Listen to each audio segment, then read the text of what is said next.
Good morning, everyone. Morning. All right, good to see you all. My name's Pat Ivey. Michael Lane is busy trying to get logistics done, so I'll be the welcomer of this clinic. So we're switching things up. You got to be able to adapt and adjust, right? So welcome. Thank you all for being here to sacrifice your time and whatever else you had to sacrifice to be here, because you have to give up something to be something. So we really appreciate that. I'm really excited about presenting to you all. I've been trying to present at the Kentucky State Clinic for a few years. Michael graciously offered an opportunity, and I definitely did not hesitate to accept. I'm glad it worked out, especially on a bye week, not on an away game Saturday. So that's important, right? Whether you are, whatever fan you are, whatever affiliation you are, it doesn't matter to us. You are here to learn, and that right there is admirable. We appreciate you being here. Use us. That's the one thing I would say. Any speaker that's here, all the speakers, just make sure you get your questions answered. And make sure you ask your questions so you can get them answered. So that being said, we'll go ahead and start this conference. No, you got it. I came in fully prepared to go ahead and give a little bit of an introduction, but Dr. Ivey kind of stole the show there. I'm Xavier Smith. I'm a sports science coordinator for the University of Louisville, and along with me, I've got some members of our health and performance staff, and we're going to go ahead and talk to you guys today about collaborative integration and how that looks like on a leadership level and how that looks like really on the ground floor and the day-to-day. So we'll break this up into two parts. We'll have part one talking about comprehensive integration at a leadership level, and then we'll have a little bit of a break, and then we'll talk about comprehensive integration more in the health and performance specific level. So for part one, it'll kind of be more of a Q&A session, panel discussion, but we'll also have our presenters present on a few slides there. So without further ado, we'll go ahead and introduce our Senior Director of Health and Performance, Pat Ivey. Thanks. Thank you, Xavier. So you all saw the what we sent out. So there's information. I'll cover this really quick. I'll let the speakers here. So I think there are 7 of us that are here, or 8 of us, and our videographer, Fred. Just a quick story about Fred. He's if you need someone to capture a special event that's coming up, like a surprise birthday party for your wife, Fred is the person. Get his contact information.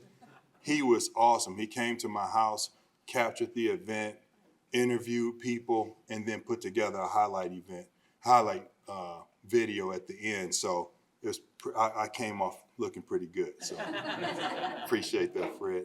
We'll go ahead and get into today's presentation. So the synopsis is we're going to demonstrate how a collective health and performance model enhances athlete development, applies systems and strategies for effective and interdisciplinary communication and initiative planning, evaluate the impact of integrated health and performance teams through our data-driven feedback and outcome.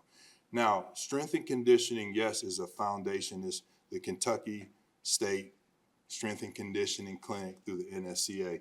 That is the foundation, but we want to build on a foundation. We want you to see where we're trying to take things at the University of Louisville. This is not about the University of Louisville, but it is about the people that are working together to try to take what we're doing to the next level. So you can apply what we're doing, no matter your D3, NAIA, D2, it doesn't matter where you're at. If you can adapt a different mindset and look at the people that you work with as being part of a team that you're trying to accomplish, you can apply what's going to be presented today. So don't feel like, because some of us are going to present things at a pretty high level, don't feel like it's not attainable. It is attainable. You can aspire to take whatever you're doing to the next level. So comprehensive integration. And you're going to have to coach me up, make sure I'm staying on task here, because I might end up doing the whole presentation. We don't want that. We don't want that. So let's get a definition of comprehensive integration, the full integration of everything. I say from A to Z, and then when it comes to health and performance. A to Z. You may not know what C is. You may not know what F is. You may not know what N is. The idea is to learn what those things are when it comes to health and performance. And then here's the hard, that is the fun part.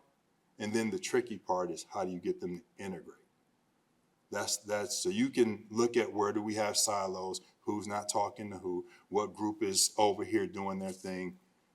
And then you want to bring a different group to the table, and then you want all of those groups to work together.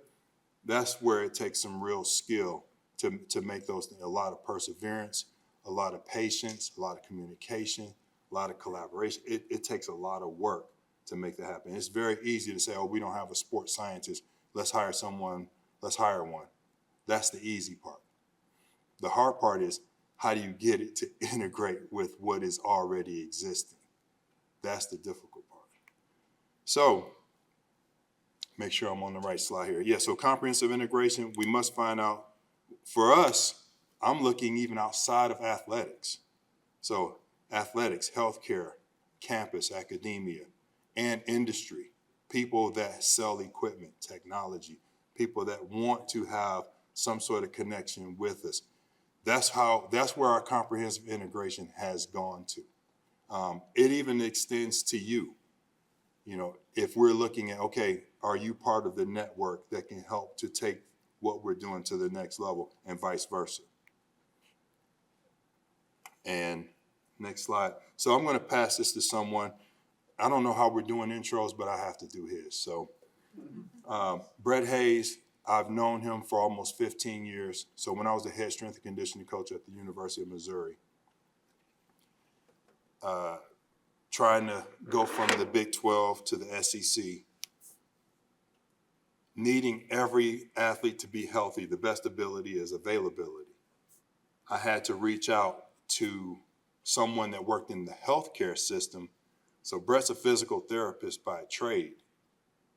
But together we built this system called corrective biomechanics because as strength and conditioning coaches, we were looking at functional movement screens and all the biomechanical. Well, I wanted someone who was very smart. He was running the rehab for the entire University of Missouri hospital system, whole system statewide, to come in and set up tables in the weight room right outside of my office where we were doing correctives with athletes in real time during workouts. So you're going to hear some of that of how we've built this system and program, and he's going to challenge you all too. So just be ready for that. So Brett Hayes.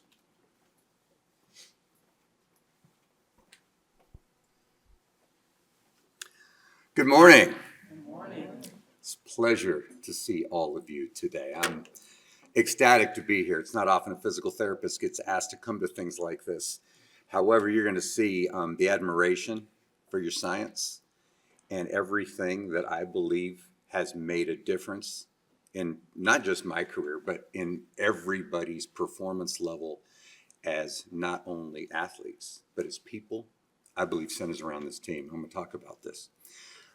Thanks, Pat. I love hearing those stories about what we were doing early on. It was, well, it still is, I think, groundbreaking on what we're starting to attack in the proactive world. He needed somebody smart. Unfortunately, he got me.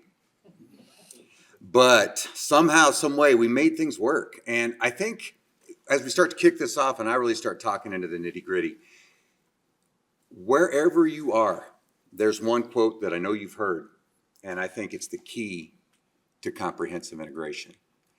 And it's that you can get, everybody here, NAIA, whatever, you can get what you need if you're willing to give everybody else what they need. I'm going to say that again. You can get anything you need if you're willing to give everybody else what they need. That's really the crux of it. I mean, it's developing each other. It's working together. And to start that off, like Pat said, you need to know your healthcare system. And that's kind of what you're seeing right here. Is I am a physical therapist. I've been in sports medicine for 30 years. So this is not a new thing to me. I've had my own practices. Started my career in athletics in the Seattle area where I had the opportunity to be a consultant clinician with the Seahawks. And that's when I realized what not comprehensive integration, but what corrective biomechanics could be. But I'm going to encourage all of you, and I'm going to call you all out right now, to really get involved with whatever healthcare system is supporting your program. Okay, that's how we made this work. We've actually got a healthcare program that has an unprecedented investment in our athletic department. We put $4.5 million a year, and that's just cash and salaries, not including services, to the University of Louisville. And that sounds like insurmountable, but that's not what I'm talking about. I'm talking about showing what your value can do to your community through your healthcare system. Because if you do that, you can get a lot more stuff than you ever thought you could get, because you need to share your science. And we'll talk more and more about that as we go on. I want to put a little shout out to myself. That's my QR code up there. There's going to be a lot of questions we're not going to get answered today, and you're going to want to know the how.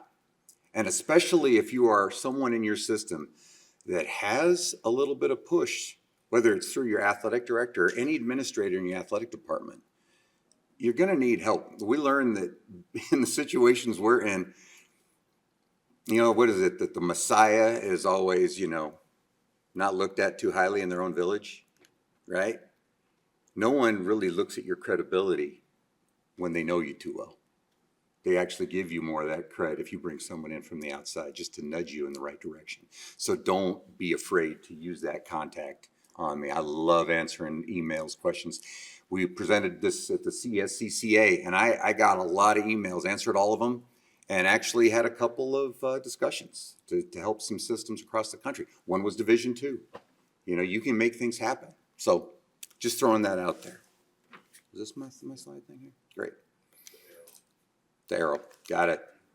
Yes. So my role is that I'm the VP of the Sports Medicine Institute at U of L Health.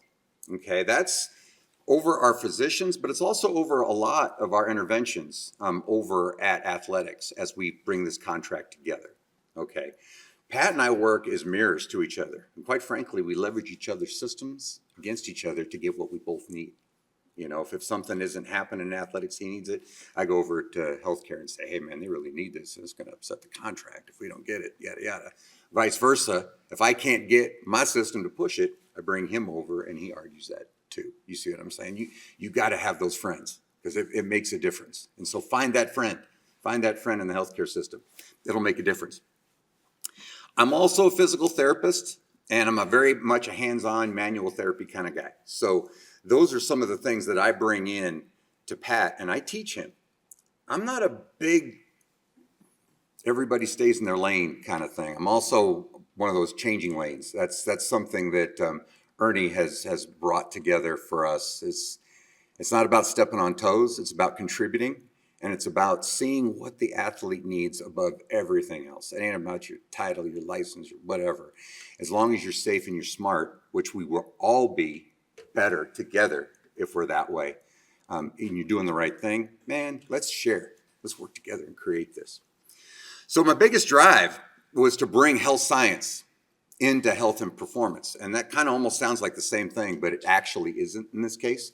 What you're seeing is that health science brings in a lot more cellular detail to what we're doing, both literally and figuratively. All right. There are things going on in the healthcare system. There are resources in the healthcare system you just don't know about. And again, here's my push.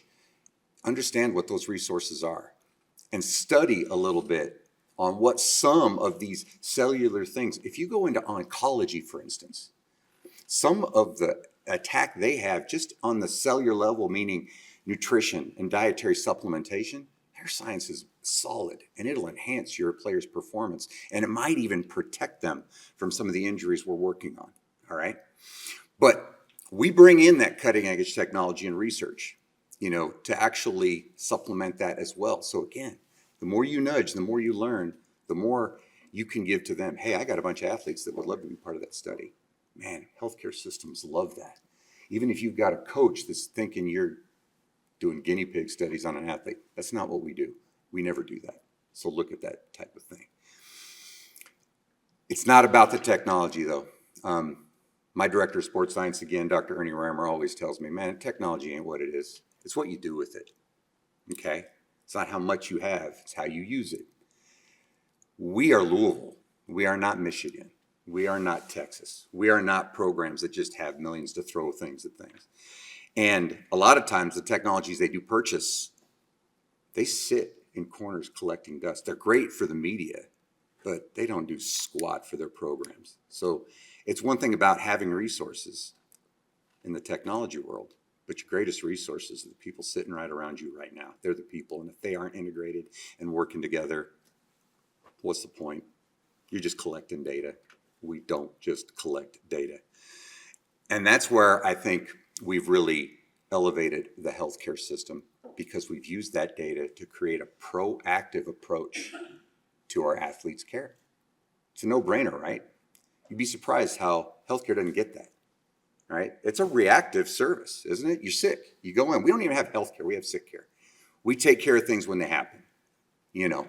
They don't get it when I'm trying to sell this preventative type of work with our athletes, because they're like, well, wait a minute. We got this contract so we could do surgeries, make a lot of money. It's like, no, you didn't.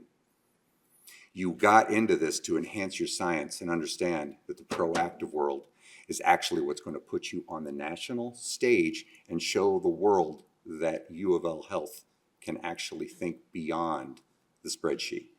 And so put that in your heads too, because I want you to sell that.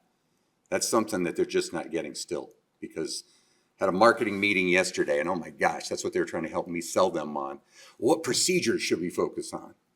You know, everybody wants to say ACLs, right? I mean, if I see another ACL presentation, I'm losing my shiznit. So please just give it a break. We got to figure it out. But nonetheless, we spend so much time worried about that stuff, and they aren't worried about stuff that you need to be worrying about. And I'm going to talk about that proactive approach, corrective biomechanics, in just a second. And I don't just say this at a program for strength coaches, but you guys really are my favorite clinicians. You know, I would say this at a PT conference, an athletic training conference, because of where your science is going and where it has gone in the last 15 years. It's actually eclipsed a lot of what we're doing in medical science, because in medical science, we're focused on conditions. We're not focused on people. You guys are focused on people, the deep physiology. But now I need you to dig deeper, because I need you guys to be the best biomechanists you've ever seen in the planet right now. The world's changing. Resources are dwindling. It's getting harder and harder for us to find medical personnel. You know, the transitional care from rehab to return to play needs a broader line. You know, we need you. We need you to help us in that return to play planning. We need you to understand, why am I worried about this rehabbed ACL? Why am I stressed about what you're doing? If you understand what that is, that means you've understood joint structure and function. You know what the repair is doing, how it is checking that tibia falling forward on the femur. And you're making sure that when I'm turning that over to you, that I'm very comfortable with that, and vice versa.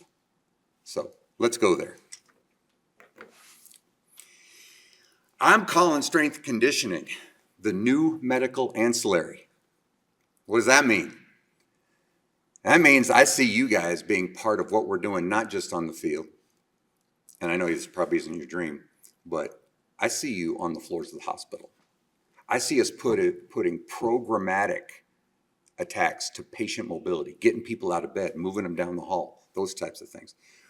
We need length of stay reductions, all this stuff. And I could do an entire new talk on that there, but understand that eventually it's not going to be a wish. It's going to be a requirement. So I need you guys to get out there and break apart some joints for me. Be thinking about what's going on in that. When you're looking at the cardiovascular system and the muscular system, man, if you don't know what ligament checks what, you know, start with that. All right. If you know that and you can convey that really well, you're going to be on top of it. So please, we'll talk more about it later, but I just want to hit you with that. Let's talk about what corrective biomechanics is. It's using therapeutic interventions for athletic performance. That's it. And if you think about it, if we are using therapeutic interventions, things that we would use to rehabilitate somebody to safely return to sport, we are also looking at them when they aren't injured. And we're finding out, well, what is it that actually puts them in an injured position? What are the joint vulnerabilities? What is it that we see that's like, this ain't right?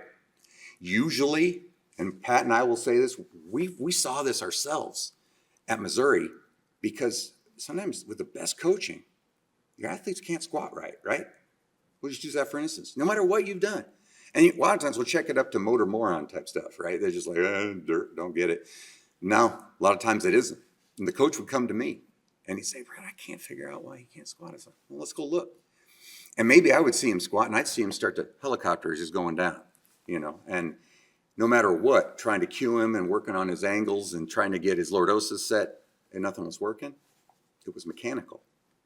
It was a sacroiliac malalignment where we were getting a little bit of a discrepancy there. And we saw a leg length discrepancy that was actually causing him to do that. We had to correct that. We correct it by hands-on manipulative techniques. Side note, I don't care who you are, don't put a damn shoe lift in any one of your athletes for no reason whatsoever. Freaking ever. Kills me. All right? You know how many people I've had to clean up on? Oh, you got a leg length discrepancy. You know how few people have a real leg length discrepancy? Unless they've been in a collision car accident and that femur didn't heal right. If you put a freaking lift in there, you're going to actually change the entire mechanical structure and they're done for. And you're going to make things worse. All right? I don't care who wants to argue that. Let's go. Bring it. All right? It happened last week. I lost my mind. Anyway, I digress. Pardon me. I get a little fired up every once in a while. This whole talk's about, for me, modernizing what healthcare really is. And I believe it is through strength and conditioning. I believe it's proactive. I believe it is attacking these ideas and bringing them together to change what we do together.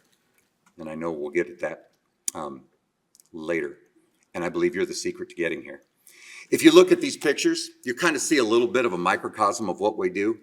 Get really good, and I don't care what system you use, but get really good at biomechanical assessment. All right, we use the Dari motion capture system, and everybody can argue about efficacies and this and that. We love it because it's markerless. We can get athletes done in a flash. I mean, 5-10 minute scan for 25 movements, boom, we're on. We get it done. The key to that technology isn't the technology itself. It's the fact that it takes all of us clinically and puts us on the same page. You're seeing all these reds and explosiveness, all this type of stuff. We all sit down and go over the reports of all our athletes together. That is physical therapist, which is my corrective biomechanics team, athletic trainers, our medical team, and our strength conditioning team. I'm walking away, sorry, shouldn't do that. And we all sit down and we go through this to really talk about, well, how did that movement look? And here's the whys behind it. Here's what I believe is the corrective that needs to be done there. Because if you take some of the technology out of it, it gets confusing and it hurts your relationships a little bit. Because I know even in my profession, you take 10 physical therapists in a room and one athlete, you're going to get 10 different diagnostics. All right? Let's start with where we can all agree. The eye in the sky doesn't lie.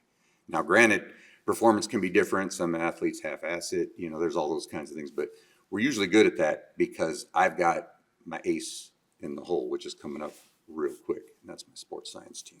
They're actually the secret sauce to what's going on here.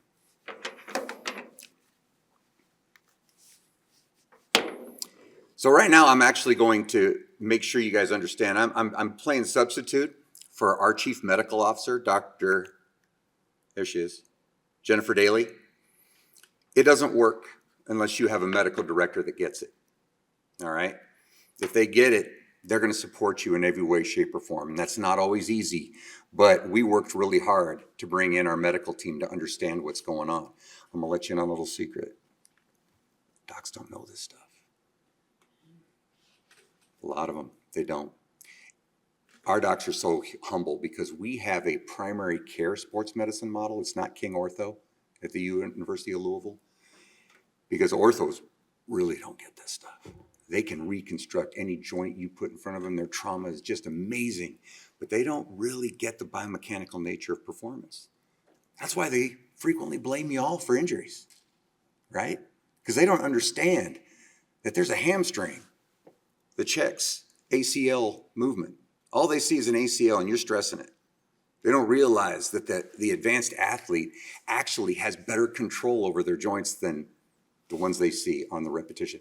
They are brilliant people, but they don't have the capacity up here to take in all this biomechanics. It's rare when you find one. There are a few out there, but a lot of times I'm stepping in and saying, actually, doc, that's not right.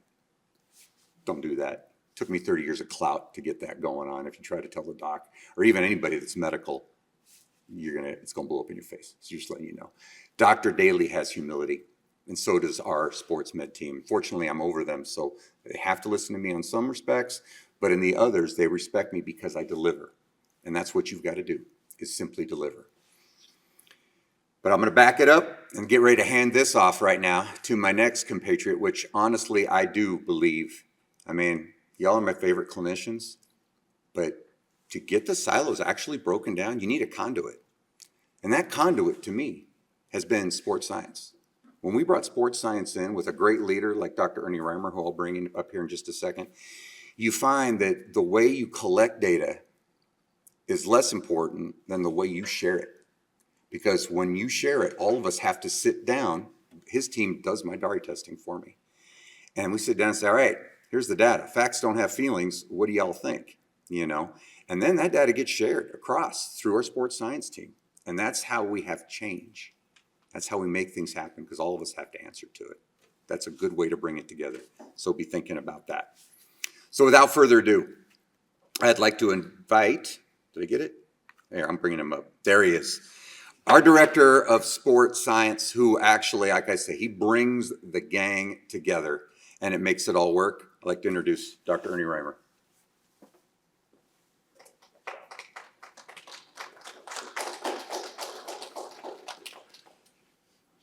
I just want to echo what Dr. Ivey said and say thank you to everyone here for being here today. This is such an honor.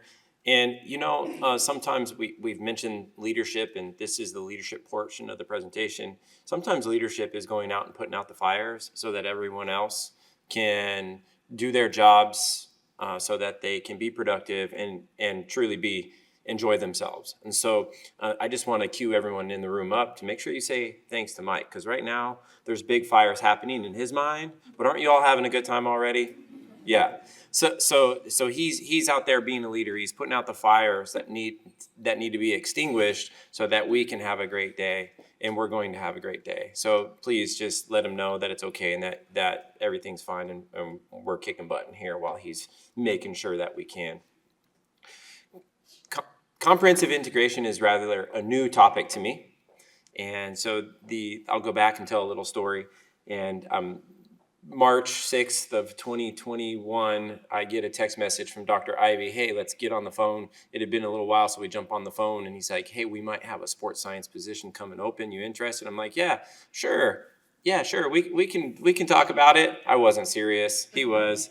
And he's like, yeah, send me a resume. I sent him a resume. Typos, mistakes all over it. I wasn't taking this serious at all. And then he kept texting me like each week, hey, how you doing? Good. And we're talking about his drag racing, motorcycle drag racing and everything. And he's telling me what his reaction times are. And we're getting to know each other. It was about a weekly conversation. I'm applying for a loan to renovate my house. We're 2 months into this. He's like, hey, the job is open. You should apply. I submit the same resume with all the mistakes and typos on it. No references, no cover letter, just a resume. Because I really wasn't taking this serious. There's no way I'm moving to Kentucky. Right? So time goes by, and then he has a conversation. And he's like, hey, when we were at Mizzou, we came up with this idea that we've never been able to implement. Comprehensive integration. I don't even know what it is. He doesn't even know what it is. He's just talking about it.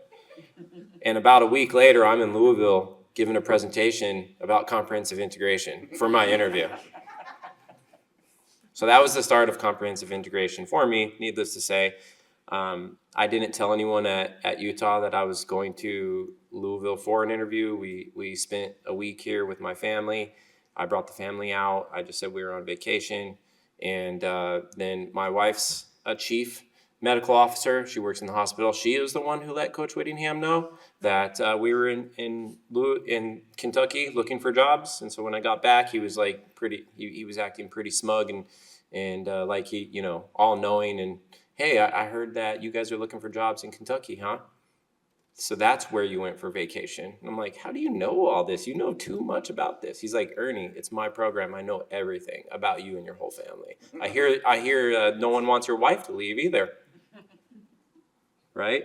But the thing is that Dr. Ivey inspired me with this concept of comprehensive integration. You see, leadership isn't really about telling people what to do, but it's creating a path for them to do it and then helping them find their own inspiration to go do that. And I've always had a passion about bringing people together, tearing down silos, establishing collaboration and integration between different entities. And when we started to talk about this, entities for me are strength conditioning, nutrition, sports science, sports medicine, all these different aspects, mental health, mental performance. And that's what a lot of what you're going to hear in the rest of the presentation in part 2.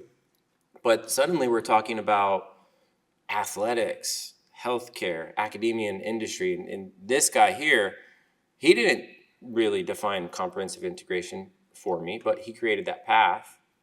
And then he gave me this inspiration that, hey, you can come to Louisville and you don't just get to integrate health and performance, but you get to try to help us integrate healthcare with athletics, with academia, with industry. I'm like, all right, we're moving to Louisville. So here we are. I'm in my 5th year. I got to write the paper on the topic, so I'm still new to it. I still don't know anything about it, but we're out there. We're going down that path. Sometimes we have our machetes and we're cutting the path as we go, but we're inspired to do so. We're really inspired to bring people together, people from different walks together.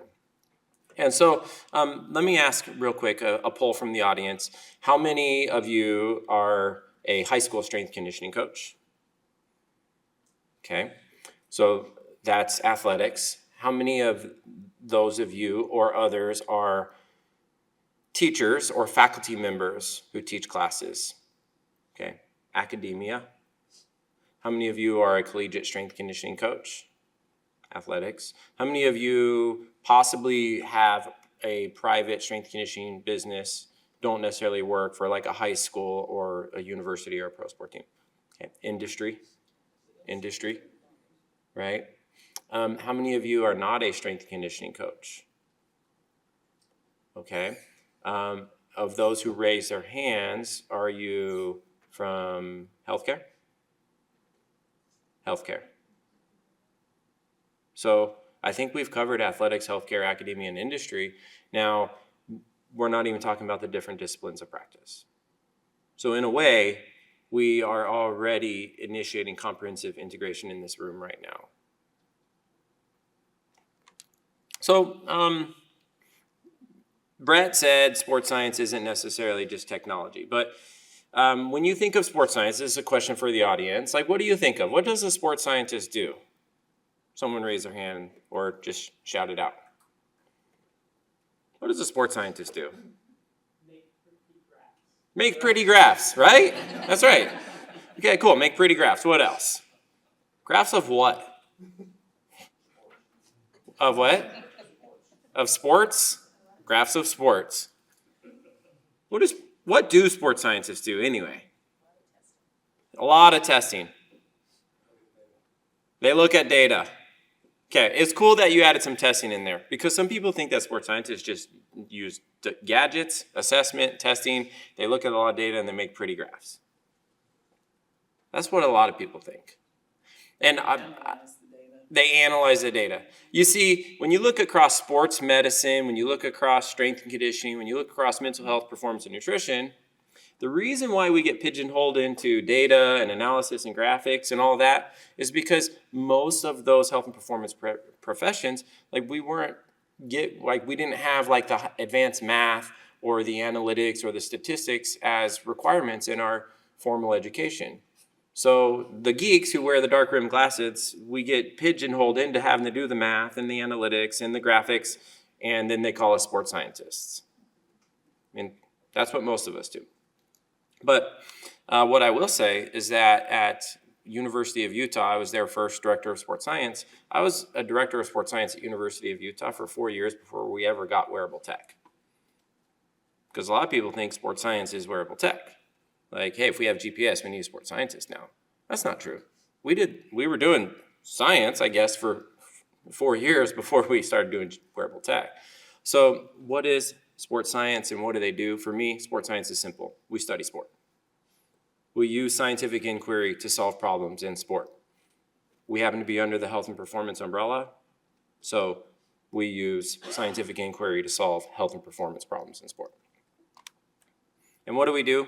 4 tiers for us: service, research, education, and innovation. So from a service standpoint, when I first got started as a sports scientist, like, what was I doing? Well, I was on the sidelines with the teams trying to solve problems for our athletes under the health and performance context. That's what I was doing. So we deploy professionals, interns, students who can apply their diverse skill sets and expertise to transform the health and performance of the communities they serve. So you see how I say diverse skill sets. You notice how I said interns, students.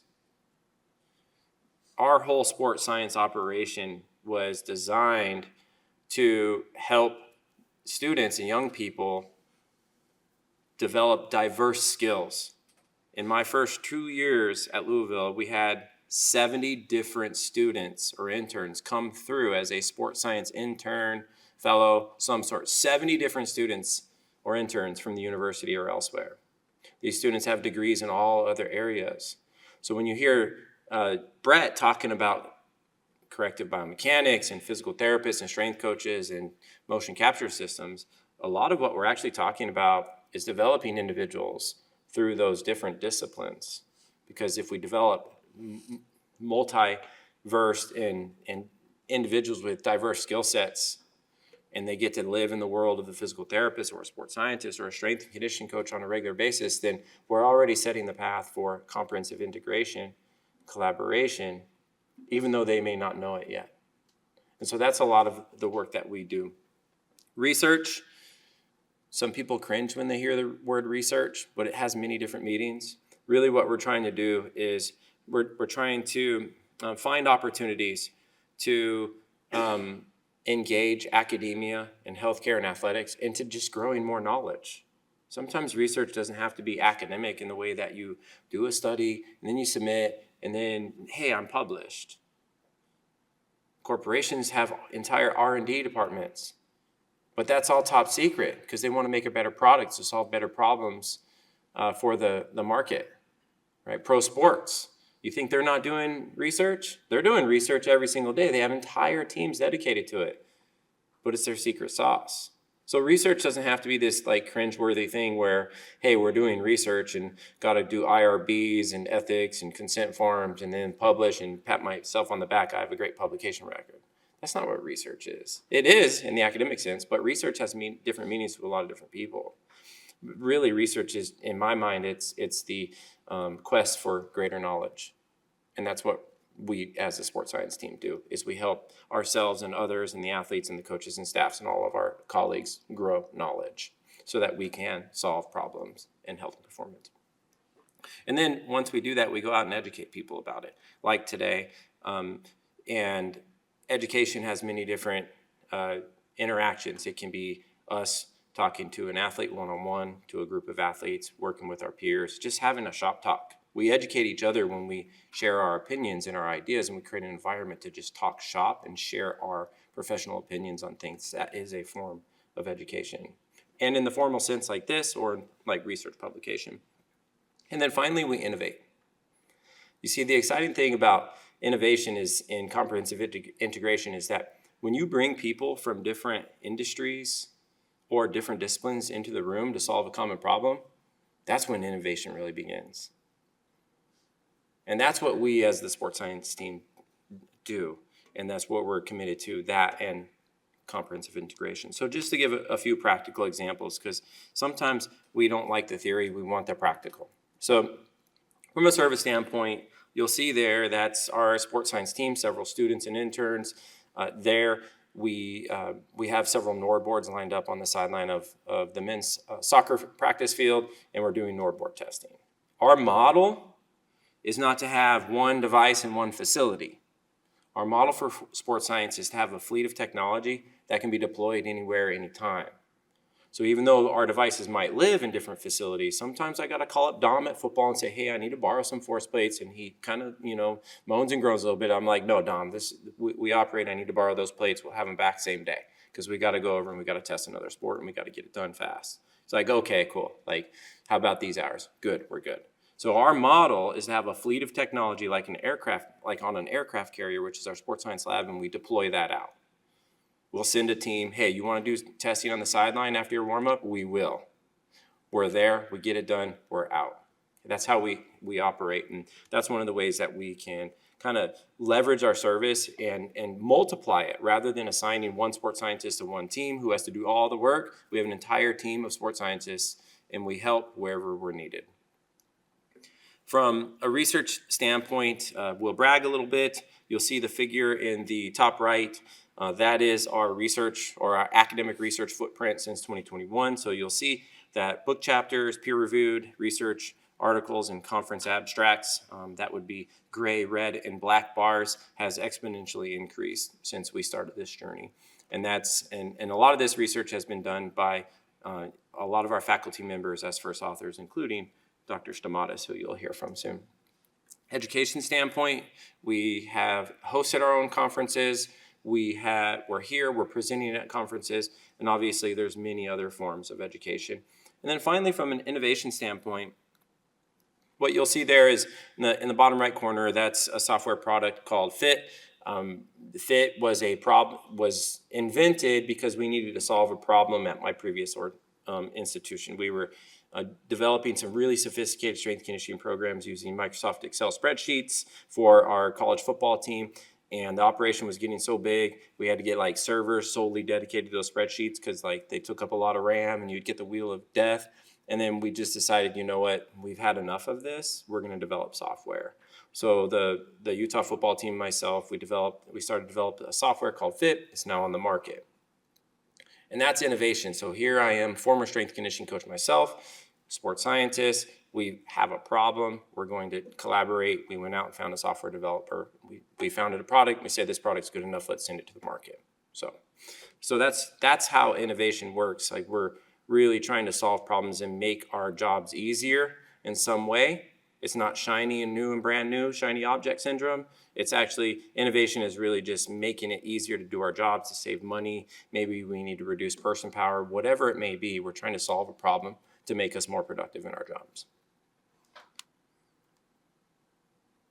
We're going to pause for some questions. One question.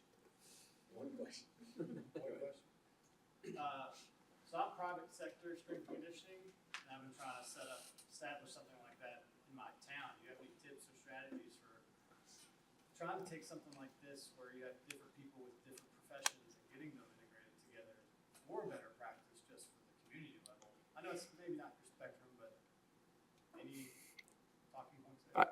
I don't know which town you're from. I don't know anything about your specific problem.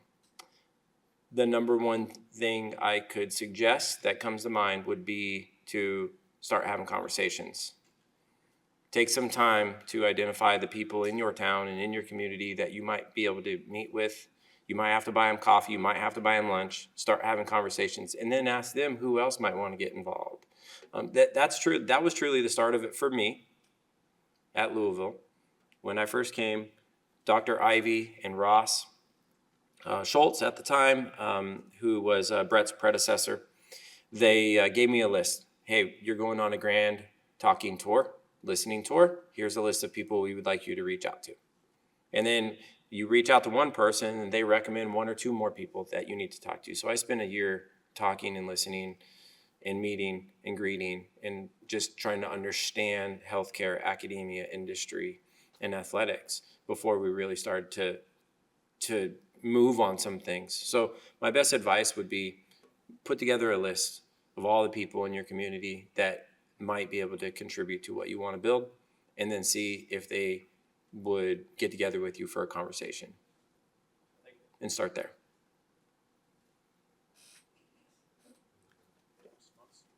Okay. And now, I did mention Ross Schultz, Brett's predecessor, but the funny thing is that like during that interview process,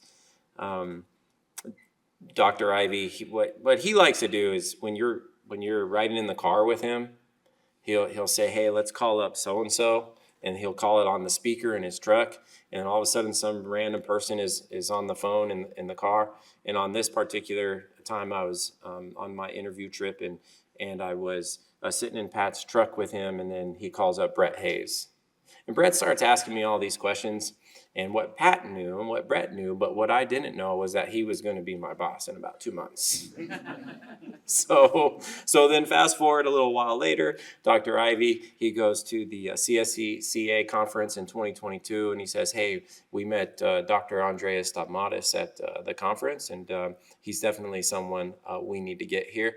And then fast forward, there's an opportunity, once again, another opportunity to infiltrate academia to create a dual position between athletics and health, or actually kind of a dual position between healthcare and academia supporting athletics, and enter Dr. Stamatis.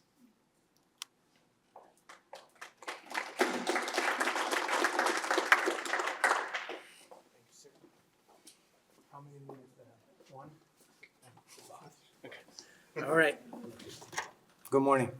Good morning. I was trying to think another story about Dr. Ivey, and I thought about one, so let's start with that to break the ice. When he was recruiting me, I was in New York. I was about to become the chair of my department, and I was just doing great. So when he approached me, I was like, I'm fine. I'm good. Thank you, but I'm good. I'll stay here. I've worked really hard for this. But he is persistent. And then I got a little bit persistent. I was asking for direction. I was asking him, okay, I know you want me to do mental toughness because that's my main research interest in mental performance. We can do that. But what exactly do you want me to do? And he would say things such as, it's funny. Imagine you have a piece of land and you need to grow something. You can grow whatever you want. You can grow potatoes. You can grow tomatoes. I was like, that's not specific enough. I need to know what I'm getting into because I'm living a good situation. And I want to know pretty much what you're going to evaluate me on. And then he would say something about a blank canvas, and I can paint whatever I want. So anyway, he started getting irritated by my questions because I was trying to, like, what am I supposed to be going to do? But all jokes aside, this thing that you see was very difficult to happen, obviously. And a few years ago, I'm sure people, when he presented ideas like that, they were laughing at it. But then he started recruiting the right people, and here we are. So I'm trying to think. I used to be a strength coach in Europe. You can tell the accent. And then I worked at Baylor, and I've done a few things with CSCA. So I'm trying to think how we can frame that for you to get as much as you can. So I'll tell you a few things about myself, and hopefully I can answer some questions and go from there. So what you see over there, and we're not trying to brag, but just a little bit, this is the biggest mental health and mental performance team in the NCAA right now. So we have 5 in mental performance, 5 in mental health, and also we have a psychiatrist. So we have a lot of people. Okay, that's not the most important thing. What Dr. Reimer said, and thank him, was again what Dr. Ivey and then Mr. Hayes created. Somebody asked a question, what could I do? A great idea that they had when they understood the problem of how do we connect people is to create a dual position. So now I am part academia and I'm part U of L Health. Now I have to do things to favor both of them. And they told me when they hired me, the one thing they told me for sure was that we want you to be a bridge. We want you to be a bridge between athletics, U of L Health, and your department, Health and Sports Sciences. It's not going to be easy, but we want you to create connections. I was like, okay, that dual position is great because I have to. I have a chair that I have to report on, but I also have Brett Hayes that I have to report on. And I have to keep both of them satisfied. Okay, so I'm trying to work the system in a way to create more and more connections. Let me keep going. All right, so there's a lot of things that we do, and I can talk about it for hours and hours. We do the mental toughness part as part of mental performance. So we work with athletes on an individual level and on a team level, but also we work with coaches. It's not very easy, to be honest, to work with strength coaches because they think they're so mentally tough, they don't need this.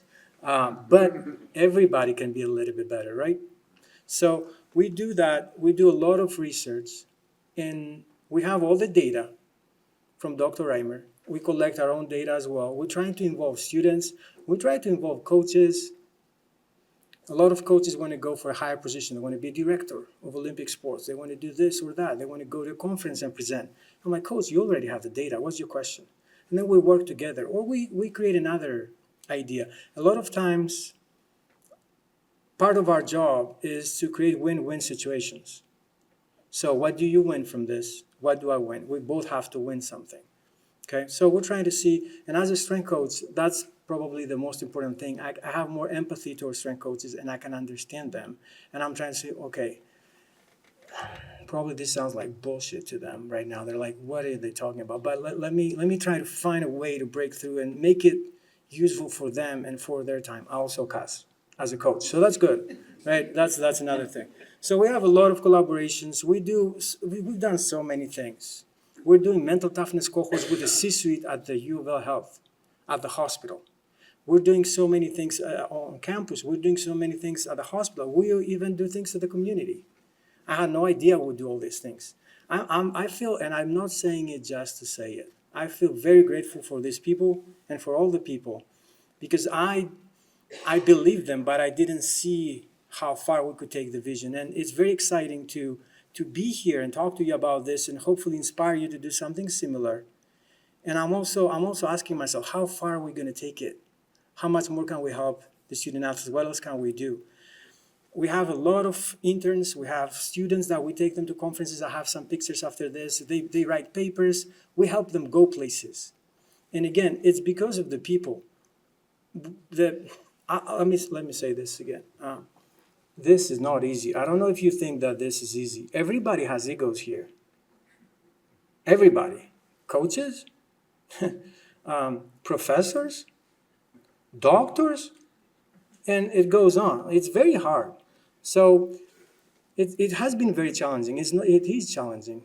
It has been challenging. So don't think that this is super easy over there at Louisville. No, it's not at all. But we have that secret thing that we say, choose violence.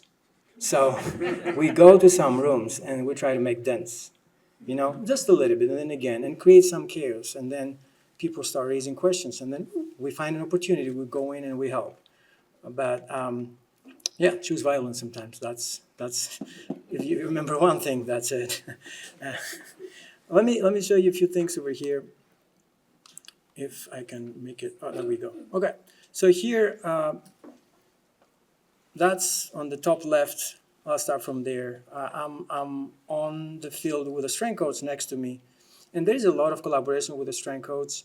I don't know if you work with mental performance, but there's so many topics that we can collaborate on, like rehab, right? How's that?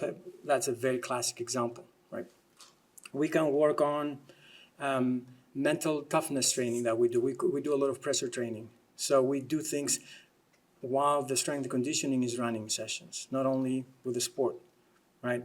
And then on the bottom left, we go to conferences and we present those programs and we present how we can help the coach, how we can help the coach become more mentally tough themselves, and then how we can help them educate their coaching staff and or their team, the players. Okay, so we give them specifics. Top right, they already mentioned it. You see a lot of people that are already here. This is what we did for CSCCA. Can we say CSCCA here? Yeah, okay. But when we went there, we were questioning if it's going to be too much. Not that we are better or anything, but is it going to be too much for the audience? Are we going to go there and nobody will understand anything? But it was great, the questions we got after that and the emails we got. So we challenge the people, and that's the thing I hope you get from this. We challenge you to think not only as a strength coach, which is great, don't get me wrong. Okay? Just try to go up and see the whole system. See the whole system, see where you're positioned over there, and now who else is there, who else could be there, and how you can help each other. Okay, try to go a little bit higher. Maybe you've done it already, and we're just showing an example of somebody who started it and went high to see the bigger picture. Okay, and this presentation is going to the second part, you're going to be going lower and lower and lower and see the results of this. Bottom right, you see Dr. Ivey and I, we are at a conference where we're promoting our new program. That's another thing. When they hired me, they told me for sure is we needed to create a coaching development program, curriculum. So we just launched this, and let's see if this works. There we go. So this is a new program that we did, and there's a huge need. I don't know if you see that. Coaches know their stuff, but sometimes they don't know how to coach. It's like professors, they know what they know when they told me to teach. I knew my stuff. I just didn't know how to teach. Nobody told me how to teach. So we took the U.S. standards, they are out there for 30 years. A lot of people don't even know there are standards for coaching in the U.S. And we created a program based on that. And our coaches taking those kind of programs because we're trying to create, again, a common culture, a common language, and we're trying to support people. So this has nothing to do with the X and O's. That's the only thing we don't talk about. We talk about how to communicate, how to give feedback, how to do assessments, all the other things that can help you coach what you're supposed to coach as well as possible. And you can see also, as Brett said, my QR code over there, if you want to communicate for anything, we're all more than willing to connect with you. And I'm going back to Dr. Ivey. Thank you. Okay, I'll speed through these slides real quick. The one thing I'm hoping you're picking up. So strength and conditioning will always be my base. But when I have athletes and we're in championship games and we take a L in a championship game and they're looking at me and say, Coach, no one's bigger than us. No one's faster. No one's stronger. No one's tougher. No one's more agile. No one works harder. They truly believed in everything we were trying to pour into them as a coach. And they looked at me and said, but what's missing? And I didn't have an answer. It's the most empty feeling I've ever had as a coach, to not have that answer. But one of the most empowering feelings I ever had is I don't know the answer, but I will find the answer. And so what you're hearing in so far is the answer to that question of what was missing when, as a strength and conditioning coach, I had done all that I could do. So you heard from Brett, physical therapy, involving the hospital system, collaborating with them, corrective biomechanics. You heard from Dr. Ernie Reimer, okay, study of sport. Dr. Reimer, what was the first thing I asked you to do when you studied sport when you arrived to Louisville? What did you study? What was the results of your first study? What was needed? Mental health. Mental health. So he said, well, I'm the sports scientist. I said, yeah, now I want you to go on campus, build relationships with people on campus because we have to build this program. And he started meeting with people that were leading mental health on campus. And we had mental health and a mental performance person already established, but we didn't have the relationships. So the sports scientists went and built the relationships with these people. That's comprehensive integration. And Dr. Stamatis, he was a strength and conditioning coach, eventually got his PhD. Mental toughness is his specialty. Well, our coaches need help. We developed a program. That partnership with Brett and I approached the dean. So The physical therapist who works at the hospital system and the senior director, senior associate AD of health and performance went to the dean of College of Education and said, we need to collaborate on something. And the dean said, that sounds wonderful. Yes. That's what this is about today. So mission, being a great servant leader, and teammates within the University of Louisville to develop our student athletes. Vision to provide comprehensive integrative infrastructure, and innovative approach to health and performance. They're science-based, efficient, productive, positive, and there's a big word for me. This is 3 words, but fun. Like I'm having a ball. But when you are doing what you love to do, you all know this. It's not work, and this is what I love to do. Values. Everyone should know this. It's 3 C's. Care, provide the best care. I had to learn, hey, maybe you should start taking care of yourself first so you can take care of others. You're out here burning out every 4 months, being sick, having to take days off. That's not helping anyone. You're not helping yourself. So why don't you care about yourself, care about the people around you, care about your department, care about the athletes, care about the coaches, care. Communicate, be a better communicator every day. Written, verbal, body language. Work to be a better communicator every day. And collaborate. Work with the people around you. Being resourceful. So goals, trying to build a culture of comprehensive integration, maximizing athlete development, and optimizing team success. So as we get into questions, how many? One question. So Xavier, part of his professional development, he's our coordinator of sports science. Part of his professional development was to speak and organize an event. And so he's checking a box today. And now he's going to give us one question. So I don't know. That's going to impact your evaluation. All right, one question. Yes.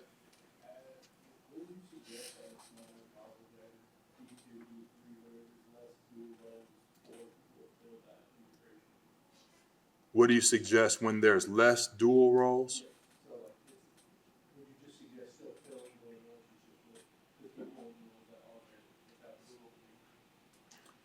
Did you have something?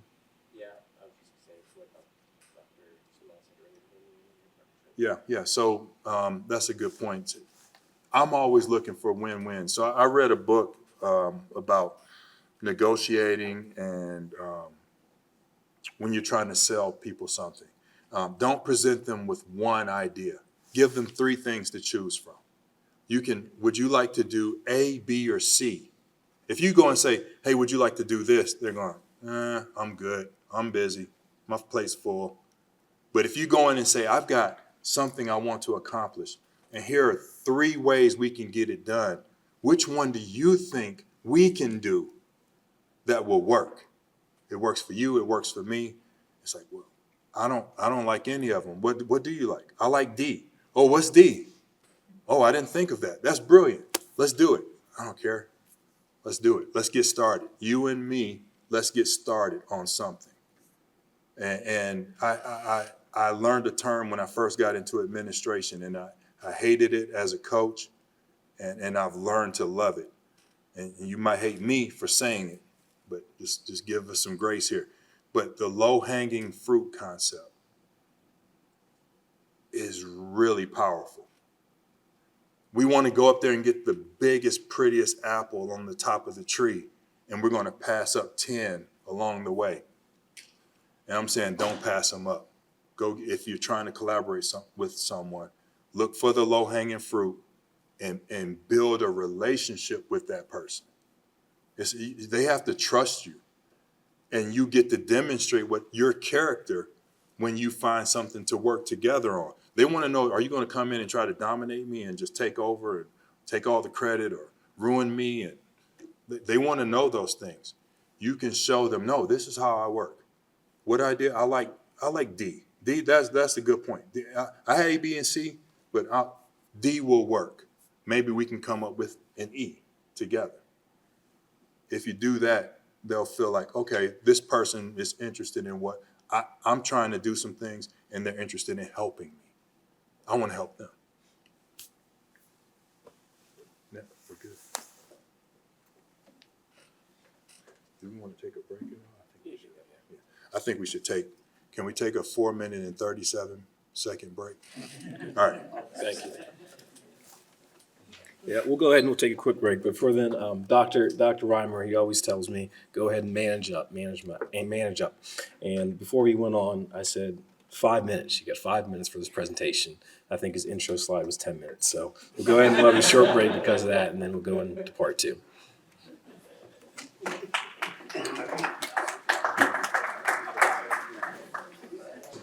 All right, we're going to go ahead and get started in part 2 of this presentation. Going to try and stay on course here for this conference. But part 2 is going to be more of the nitty-gritty of comprehensive integration. We've got members of our health and performance staff to go ahead and talk about certain areas of integration that they're doing within their particular domain. So without further ado, I want to go ahead and introduce Nate Wells. But when I was talking to our members, there was a common theme that came up with comprehensive integration. And it was that we don't just integrate at a certain point in time of the year. We go ahead and we integrate at all points throughout the year. I think we expect our athletes to go ahead and be ready for off-season workouts. We expect our athletes to go ahead and be prepared for the preseason, to go ahead and maintain their fitness levels during season. So it's fully expected that our health and performance staff can go ahead and integrate at all time periods. So I want to go ahead and introduce Nate Wells, and he's going to go ahead and talk about health and performance integration in the off-season.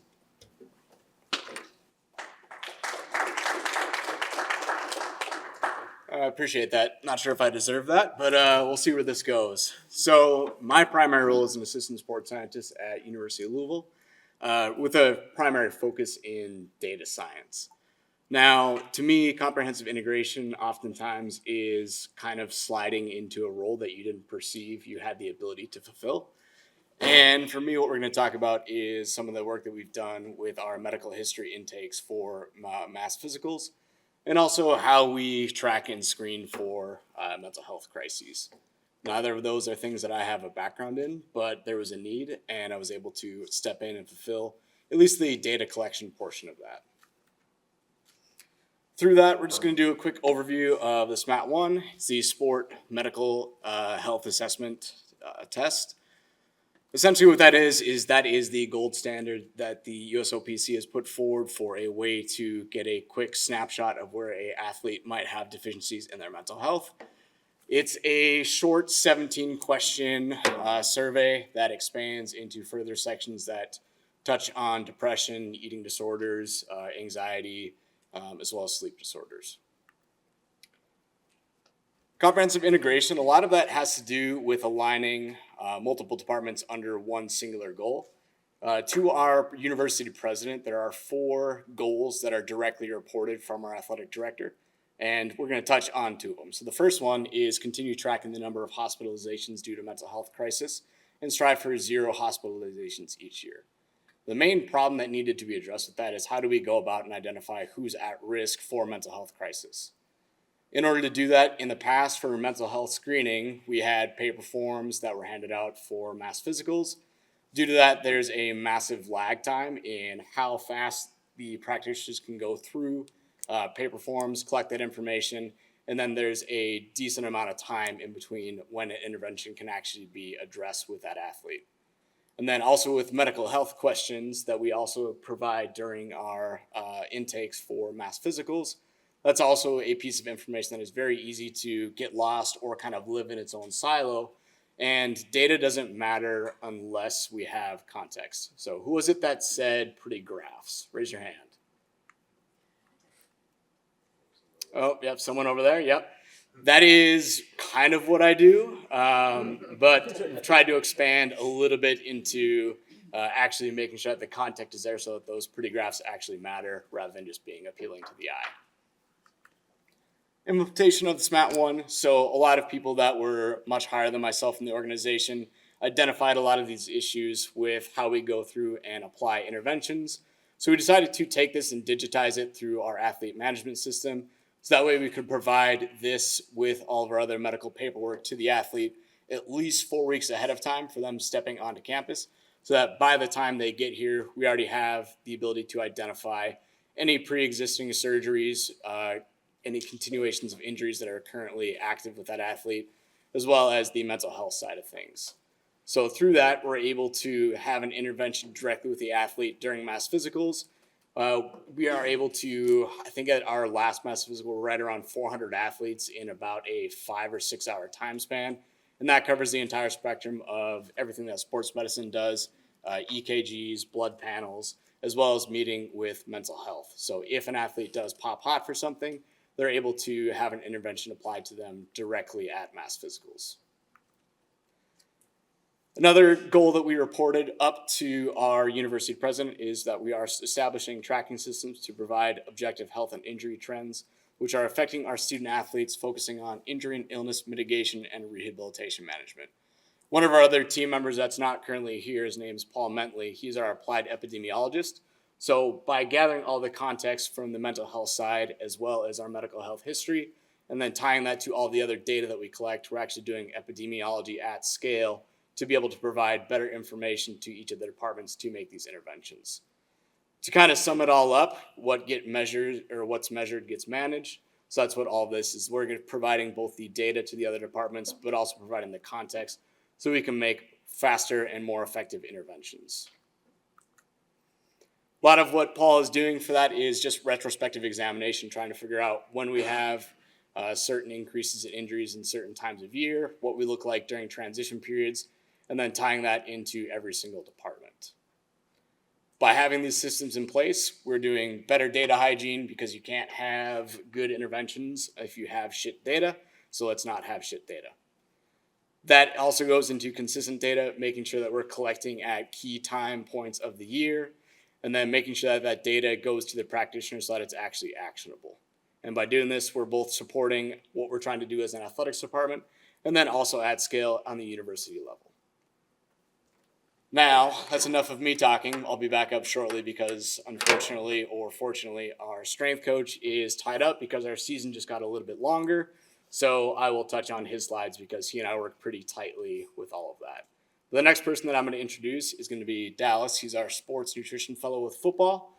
Little bit of kind of funny thing, I'll give Dallas credit for this. As soon as he kind of started with us, we went away from doing urine-specific gravity testing to doing salivary testing. So thank you for joining us and making sure that we don't have to handle urine in camp.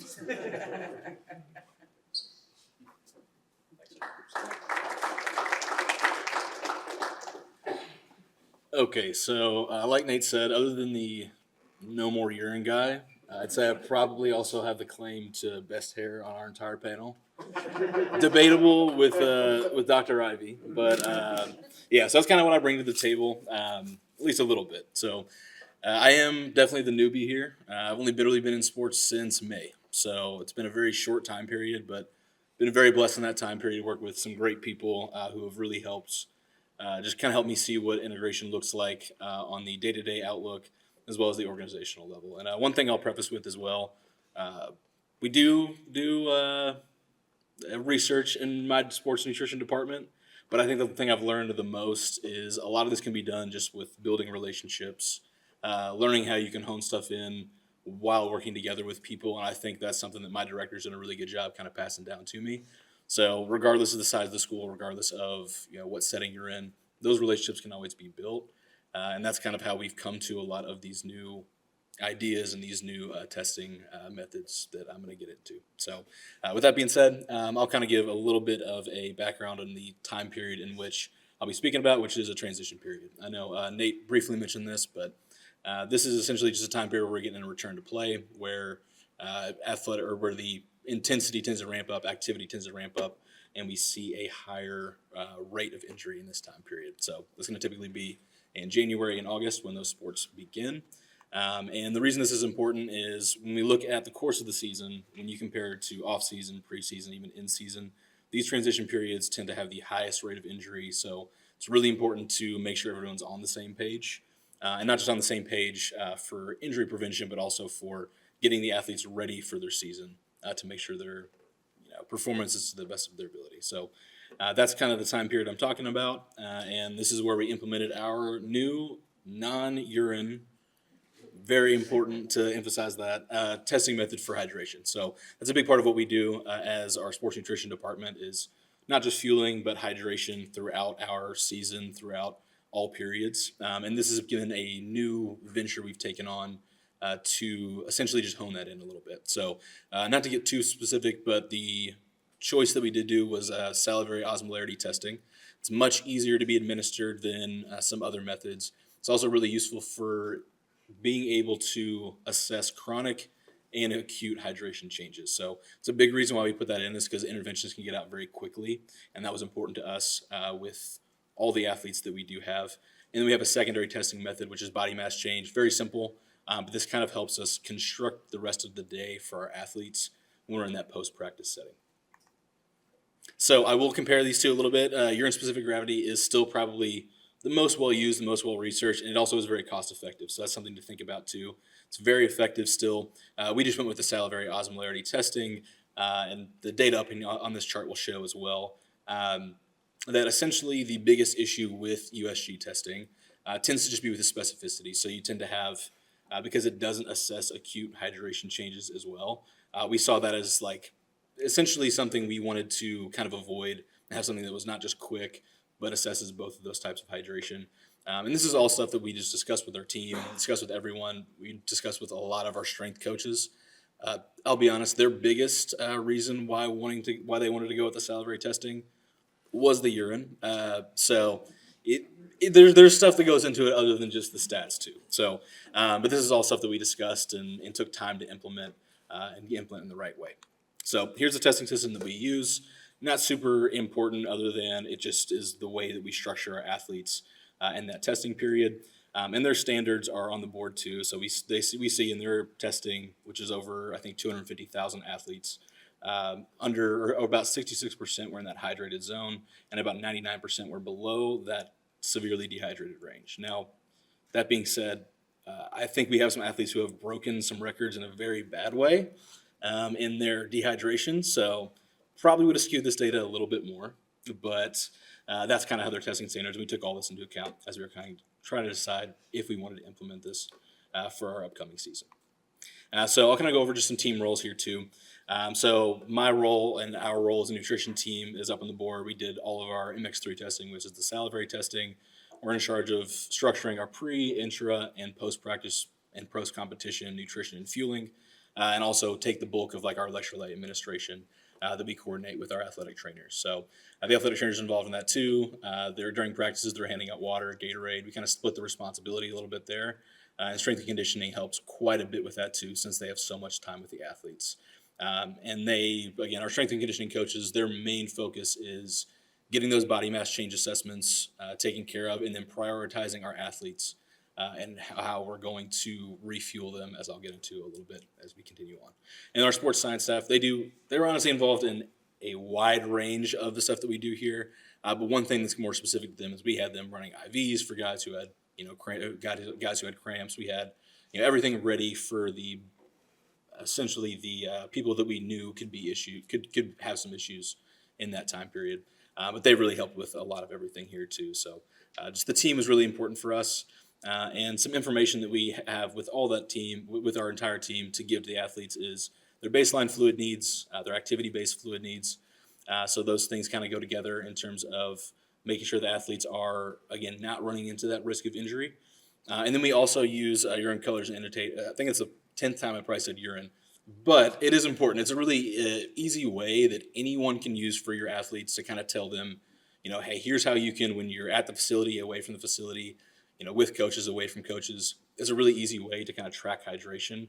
It's not super specific, but it's really useful. So that's something we also make sure our team is kind of bought in on and giving them that information as well. So I'll go into kind of just what it looks like for a day-to-day outlook for us. And again, I won't spend too much time on this, but I'll just kind of give you an idea of what our day looks like when we go into our testing and our interventions.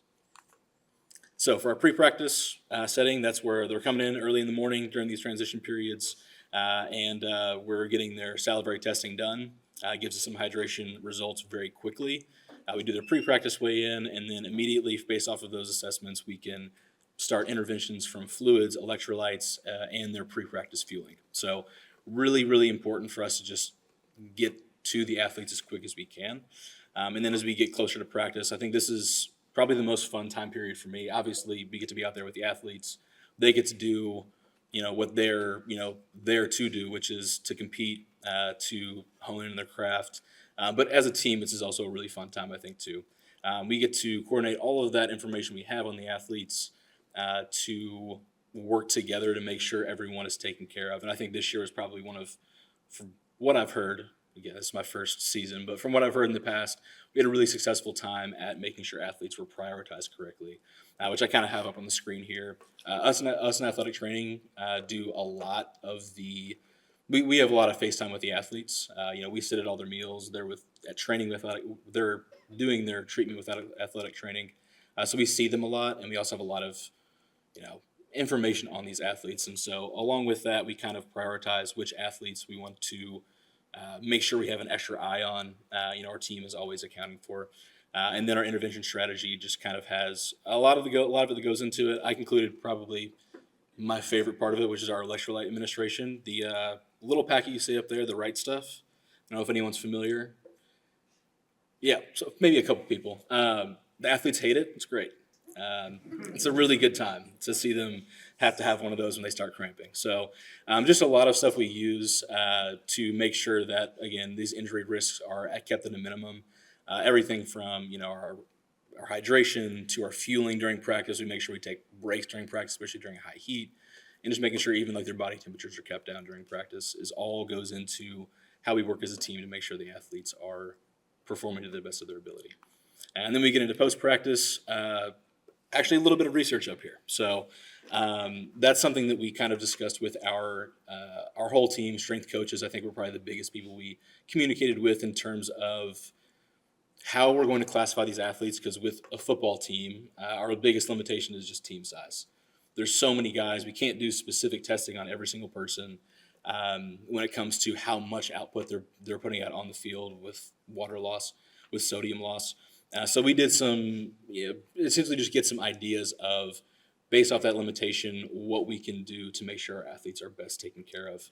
And you can see on our first and third column up there, the sweat loss for especially linemen is pretty crazy per hour.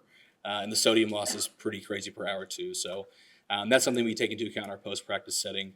The biggest thing I would say post-practice wise that we prioritize is any athlete who has a greater than 2% body mass loss.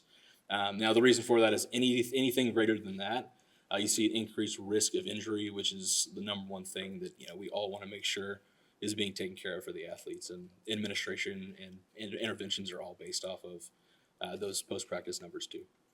So just a few things to close you out that I would just say is important, I think, for everyone, regardless of where you're at, who you're working with. Just recognizing limitations. Like I said, for us, our biggest limitation was team size. We have so many guys on the team, we can't track every single one the perfect way we want to. But for other people, there's other limitations too. I think recognizing what those limitations are and being able to communicate that with other staff is really importantly, and then using your resources effectively, regardless of what you have. I know, I can't remember who said it, but if you don't use your resources, then they're kind of just collecting dust. I really like that analogy because regardless of what you have, misclick. Regardless of what you have, you can use a lot if you use those effectively. And the biggest way you can do that is just collaboration. Another thing I'll mention too is, outside of this practice setting, I'm mainly just talking about, within the return to play setting.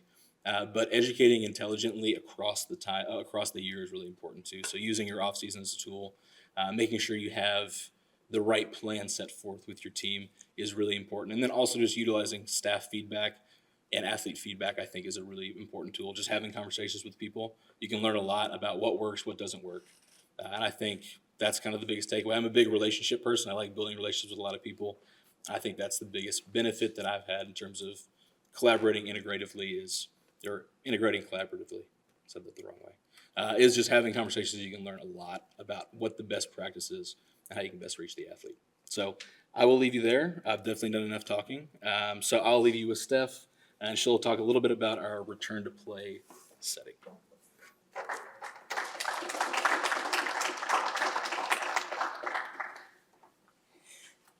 Good morning. My name's Stephanie Johnson. I'm an associate athletic trainer at University of Louisville. I work with softball and women's golf. And I'm going to talk about the role that everyone through our H&P staff has in return to play and timelines and roles and everything. So we're going to start off with a few definitions before we get into how each person integrates with return to play. But starting off with return to play, how the athletes re-enter their sport again and progress until they finally return to competition.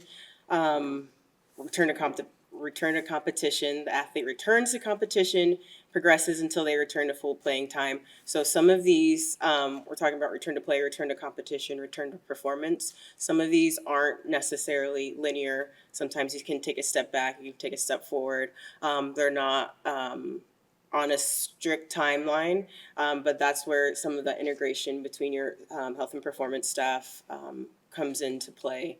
And then our final return to performance, where the student athlete returns to their maximum achievable capacity. So what they perceive as their almost or at 100% back to what their sport, their competition level sport is in their sport, excuse me.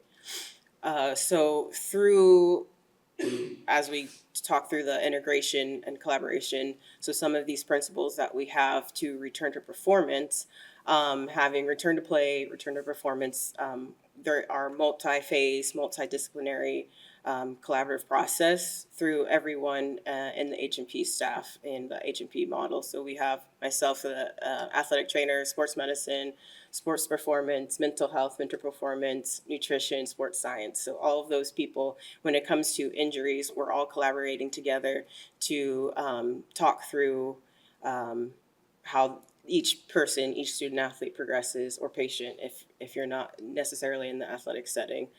And then having everyone come together ensures that the goals of return to play and performance keep the athlete center outcomes in the forefront. So we're making sure the athlete feels comfortable, they're good to go, they're understanding where they're at in the progression versus maybe having some coaching integration in there as well of like what the coaches are comfortable. We're going to make sure that athletes are taken care of first and foremost. And then each disciplinary provides expertise and contributes to the athlete's safe, confident, and complete return. So how we are able to get the athletes to confidently and safely return, some of this stuff is obviously if you're working with if you're in the college setting, if you're in the high school setting, if you're in even the private sector, I specifically with injury reports and health updates, they're short snapshots of how the student athletes are progressing. And for me specifically, my softball coach likes to know in the injury report if I've had any interaction in the training room with the athletes. So if that's like, hey, they came in to get ibuprofen because they were sore, she wants to know they were sore and came in for something. Even though they didn't get treatment, she likes to know that information. So giving an overall review of the athletes and the full team, view of how they're doing through the season, especially in the fall. I would talk about transition periods in the fall where you're going to get people coming off of the summer downtime if they've done their strength and conditioning program that Matt, who is not here today, if Matt assigns that to them, you can kind of tell who is going to have a harder transition period and then not. And then where we talk about those harder transition periods are our H&P meetings. So all the people that we talked about that I just mentioned, so mental health, mental performance, all those people, we will get together with the coaching staff, and that's where we will schedule our meetings, and each person of the H&P team will discuss injury progression, observation through that progression, data metrics associated with their return to play phases.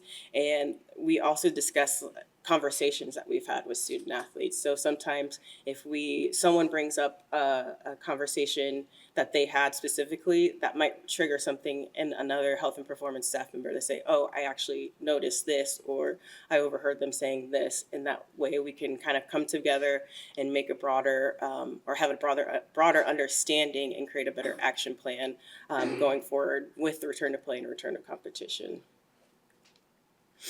Some of the phases of return to play. So I ranked this in 5. I said phase 2, but /1A. You can kind of use that a transition period. But the first phase, injury, acute care, and early rehab process. So that's going to be led by your athletic training, sports medicine staff, physicians, if you're utilizing those more than if you have an athletic trainer present at all of your competitions or practices.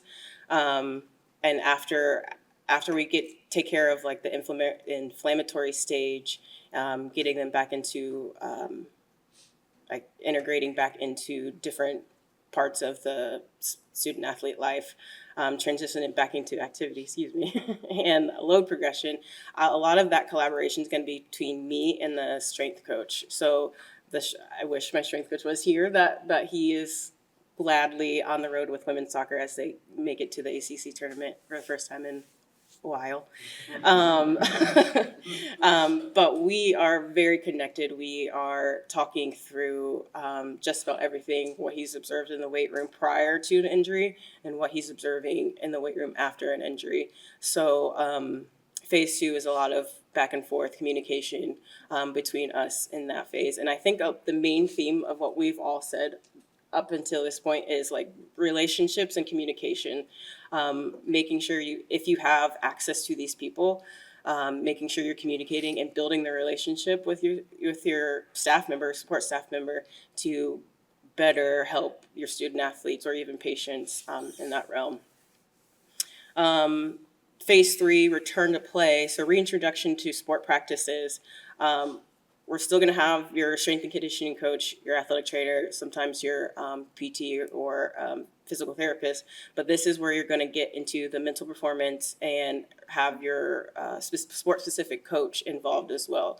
So mental performance, making sure they're mentally ready to get back into the sport. If they were injured during a certain play in the sport, and making sure they feel comfortable and they're mentally ready to do what they need to do in order to perform at the highest level. Then phase 4, return to competition. This is a continuous monitoring through all disciplines. Everyone's talking, obviously having those conversations, observations, comparing observations, and then return to performance. They're on the field, full go, clearance, and everything. So this is kind of just like a graph overall visual of how each discipline enters the integration and the injury return. So short-term injuries, so you can think about this as like mild severity, your strains, sprains, bruises. At the top, you have athletic trainer. They're going to be integral through this whole process. And then underneath athletic trainer, you're going to have your strength coach who's going to have a dotted line throughout the return to play process or return to performance process. So me personally, specifically, I'm not a super conservative athletic trainer when it comes to these mild injuries. So I like to integrate the strength and conditioning coach, and we're having a lot of conversations to be able to say, hey, maybe they can't squat today, but I would like them to perform another exercise to see how they respond. So do they respond well? Does it make them more sore? Does it set them back? Or can they tolerate it? And can we continue to progress them in the weight room to be able to say, hey, coach, they're able to do this, that, and the other. I think it's good to go to try this drill on the field, that station on the field. So a lot of that, those conversations that we're having with the coaches, so sports-specific coach is also along the lines, because you're also thinking about these mild injuries, they might be still playing through them. So having that conversation of they're able to do this today, let's save whatever drill you have for maybe later, closer to competition, and save them for a competition. So those are the conversations that we're having with the sports coach too.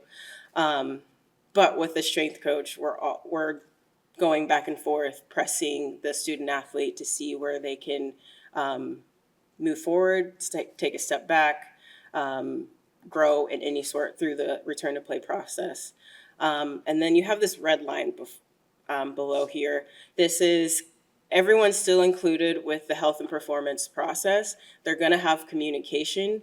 They're getting communication from me, face-to-face communication, or just from the injury reports or health updates communication, but they're not necessarily integrated within the return to play process. They might give you a suggestion. So my physician might give me a suggestion of, oh, hey, how about this medication to try, or maybe this treatment might be a little better for this injury. Mental health, mental performance, some of this stuff might be like mental health if a student athlete or patient has a previous history of mental health, and making sure they're involved with that, and then mental performance if they have hesitations getting back onto the field, like I mentioned before. And then sports science, if we utilize sports science, they're going to have all that data from their baseline testing, so they're able to help track data, create more data, or gather more data to say, yeah, I think this person's closer to baseline, or maybe give them a little bit. Now, moving on to a long-term injury, say a surgical intervention, you see a lot more people are going to get involved, and a lot more people are going to have more say within the return to performance progression.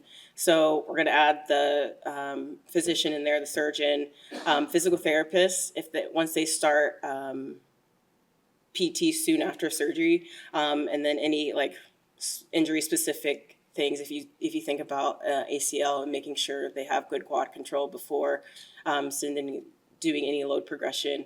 The strength coach on this one isn't necessarily involved right away, but once they get past a point in physical therapy where it's like, we don't have the weight you need, I think we can progress into the weight room, and having that conversation between myself, the athletic trainer, making sure we're still in the guidelines of the policies and procedures of the surgeon and everything. And then again, the red line, mental health, if they have a previous history, dietitians, if there's going to be a long-term injury, how they can change and fueling depending on how their activities change, and the same thing with sports science.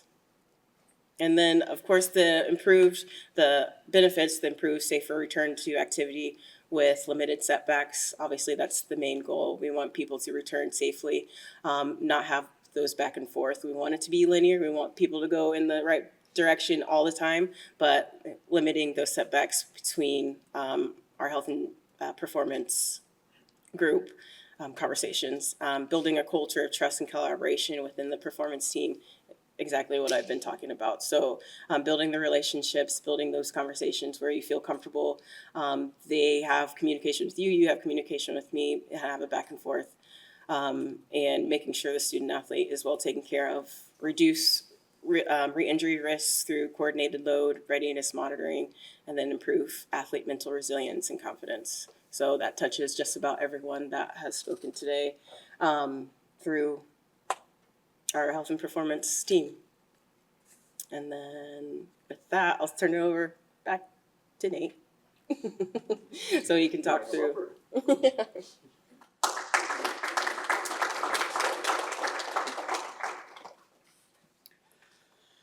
All right, so because I'm no longer a strength coach, we're going to bring up Dr. Ivey. So, all right, so we're going to breeze through a little bit of the previous slides. Pretty much the more data-heavy portion of how we actually apply those interventions in the team setting is probably the most important nugget, I would say, since everybody's already touched on a lot of this. If you want to add anything right off the bat. Go. All right, so a lot of this comes down to just understanding everyone's roles and then figuring out how you can kind of step in and assist. The best example that I can bring to mind with that is that building the context around our women's soccer team this year was really important. Looking at our roster, we had 8 seniors. We knew we had a solid team, brought in a lot of very talented underclassmen as well in the offseason.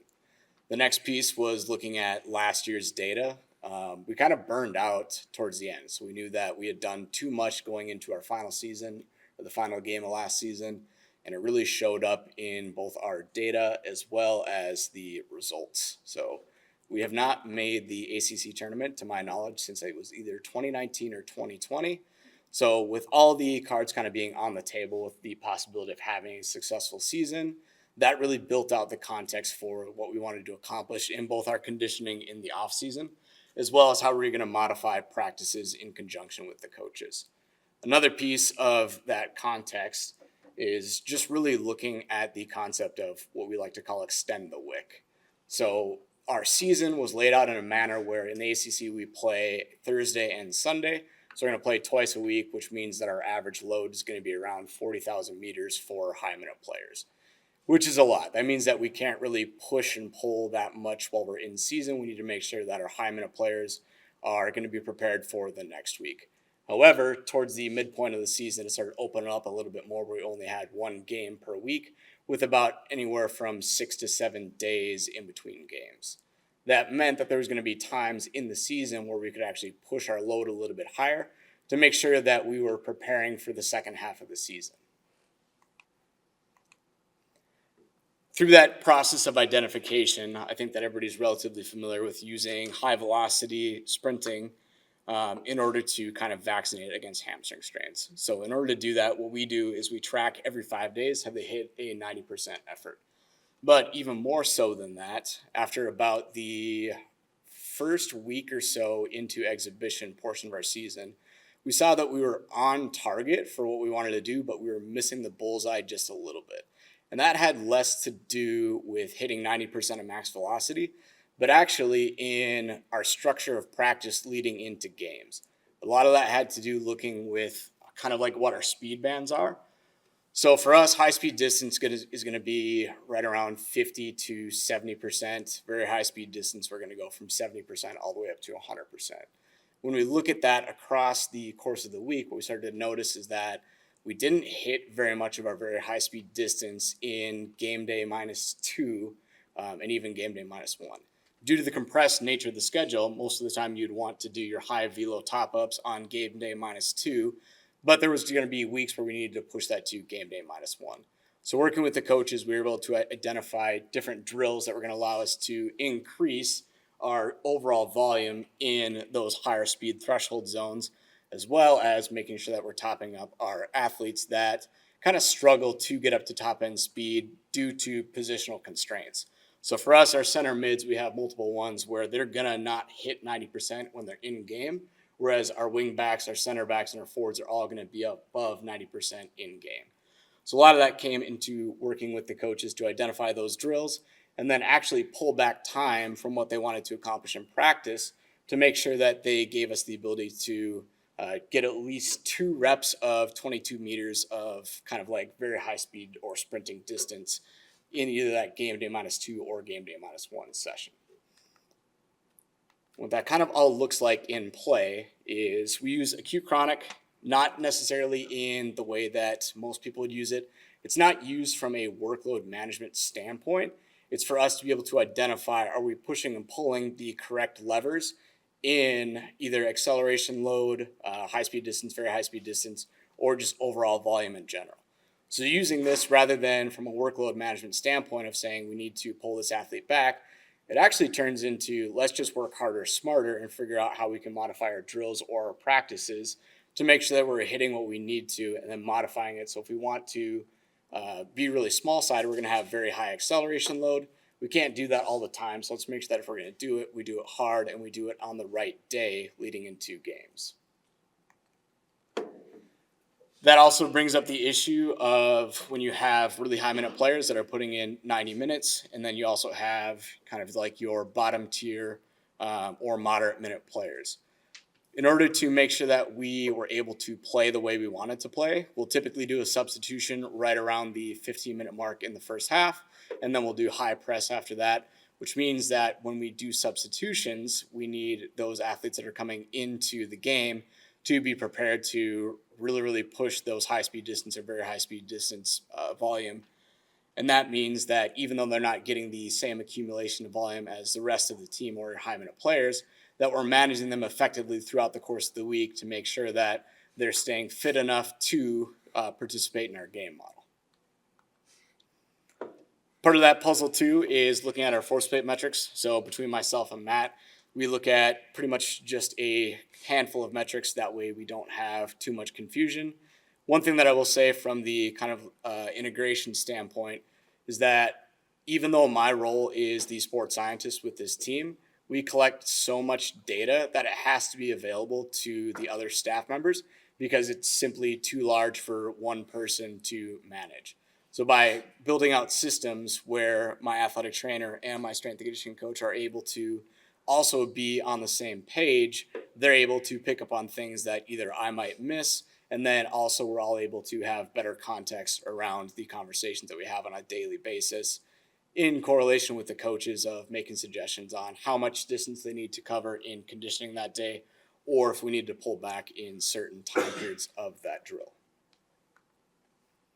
This also comes down to implementation of modifications to programs through FIT. So being able to do that in real time, making modifications to athletes that might have slight tweaks throughout the course of the season, and then really driving, no pun intended, output with velocity-based training using output. This all kind of comes into play with working with our physical therapists and then sports medicine and strength coach and myself as well, of collecting this data, making sure that we're able to put it in the right hands at the right time, and then building that context around so that we can make more effective decisions when it comes to corrective biomechanics. Would you like to add anything? You're going. Keep rolling. He's going. Yep.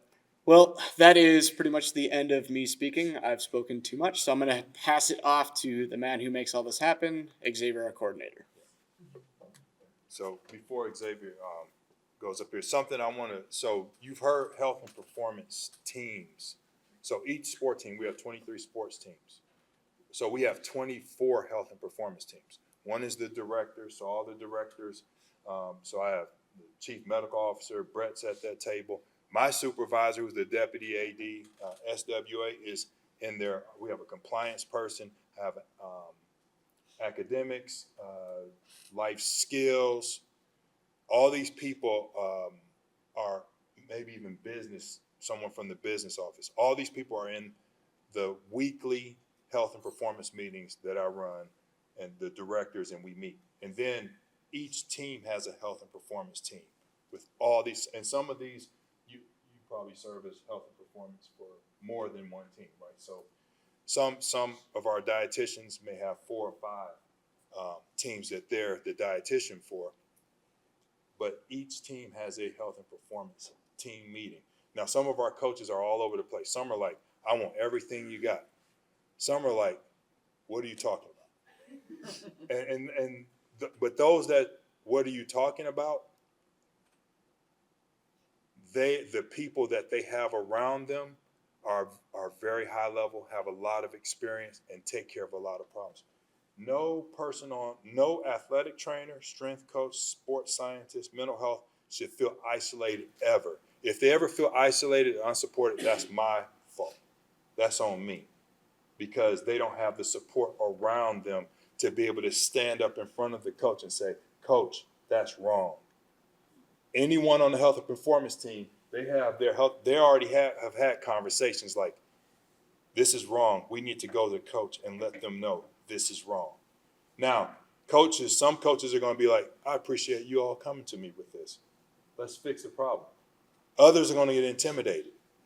So how do you manage those relationships, and that communication with that coach is key and is critical. But as a team, I feel really confident. I can say our athletes' health and their performance and their safety is taken care of, because I know that the team around that team is collaborating. And that's a really good feeling for me. That's my role. That's really important. And I believe that translates to success on the court, field, whatever the competition arena might be. So Dr. Reimer had to take off. He had a little league baseball tournament. He's coaching. Dr. Samadas had to take off. We're hosting field hockey, ACC championships, NCAA championships, ACCs. So he had to take off, but you have their contact information.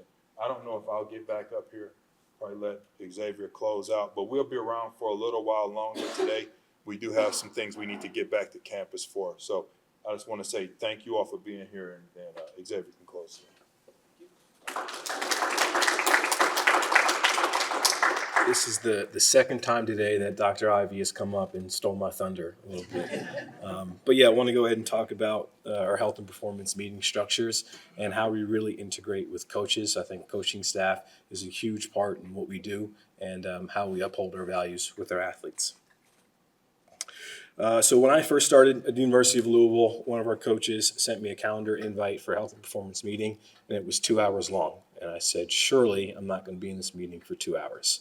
And came out of that meeting, and we used every bit of those 2 hours. And just thought there's got to be a better way. There's got to be a better structure for this meeting. So I went to Dr. Ivey and Dr. Reimer, and they said, yeah, absolutely. We have a framework for this. We have a structure. It's up to you to go ahead and put this in place. And this is one of the structures and frameworks that we've used for our health and performance meeting for a few of our teams.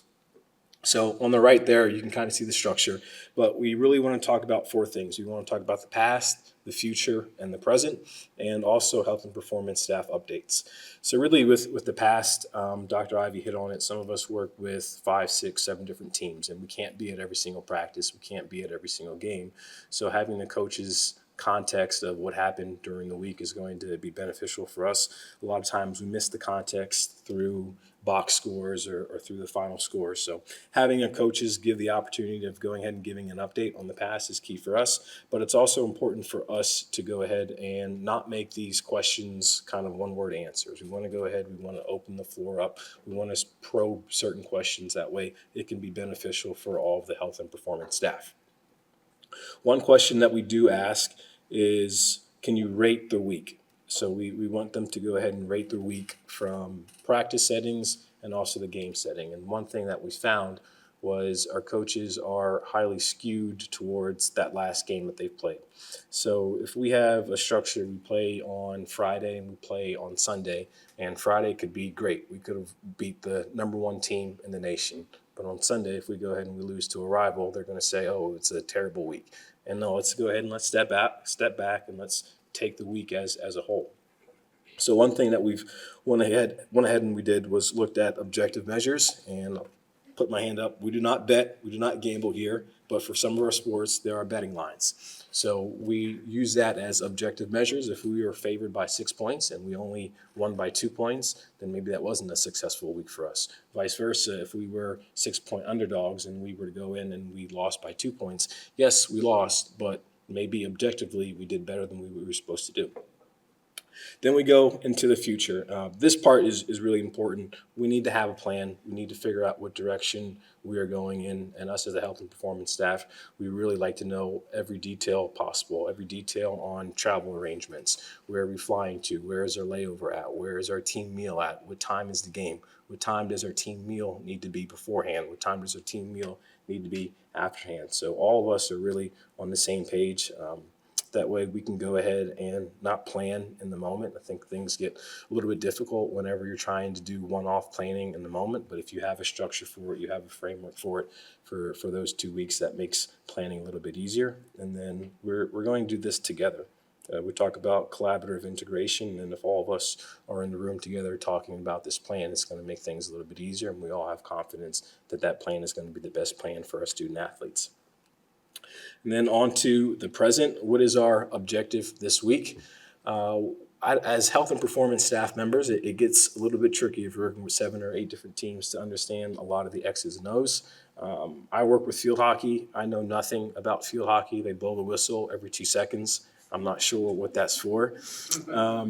But we can't be expected to know the X's and O's, but our job is to go ahead and make sure that our athletes are capable of understanding the technical and tactical side and going out there and implementing what the coach wants to do. So for example, if a coach comes to us that week and says, hey, we want to go ahead and we want to focus on a high press. Okay, that's cool, but let's go ahead and let's structure the week. That way they can focus on high press during practice, and then that way they can go ahead and implement it in the weekend. So that may involve sports nutrition, understanding, okay, what were the demands of that practice? That demand was a lot different than previous weeks. Okay, so here's some recovery modalities that we can go ahead and we can give to our student athletes. That's also maybe structuring a week for our coaches to say, maybe you shouldn't have a 3-hour practice the day right before you want to go ahead and implement this high press. So let's just break things down and go ahead and figure out what we need to do in order to be successful at practice and also at the game.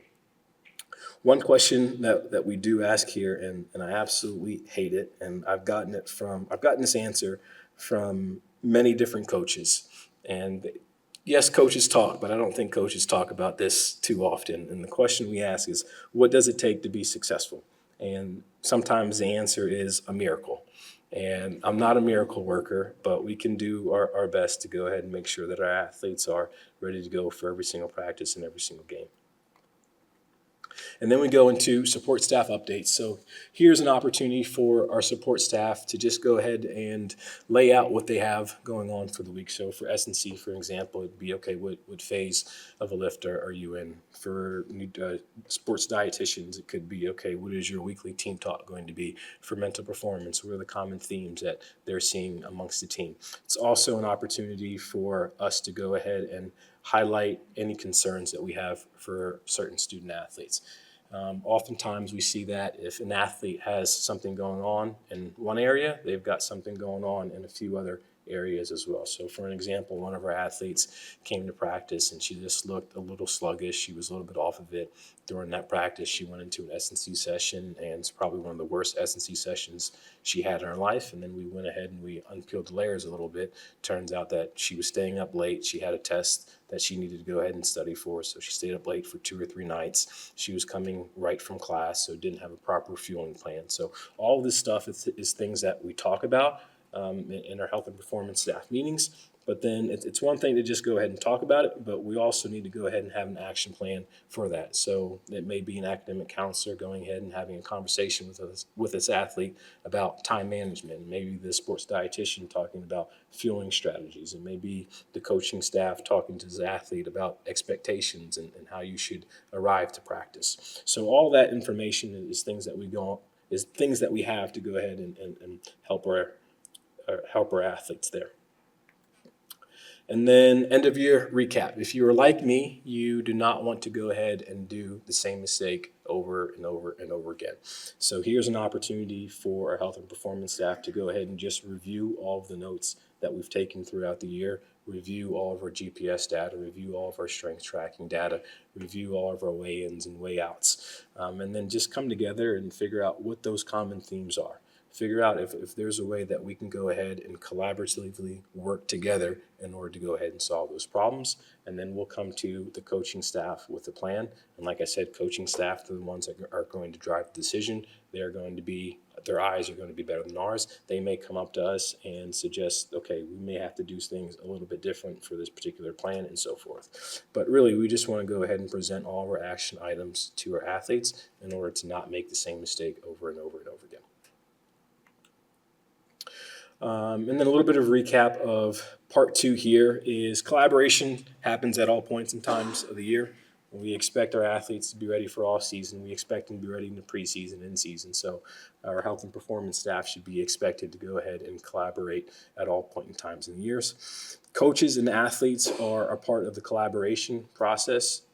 Athletes are in the center of everything. If we don't take care of our athletes, we don't have jobs. So we need to make sure that our coaches and athletes are a part of that decision-making process as well. Collaboration leads to better decision-making. If we have multiple people in the room talking about a common issue, best believe that that's going to be the best possible decision.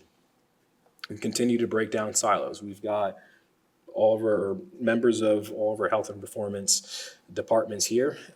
That's really what it takes to go ahead and break down silos. It takes individuals reaching out to other domains and asking for help and saying, hey, how can we go ahead and how can we do this together? And yes, Dr. Stamatis, he mentioned it, we all have egos, but we need to go ahead and put our egos aside in order to go ahead and do what's best for our student athletes. So with that, thank you. And any questions?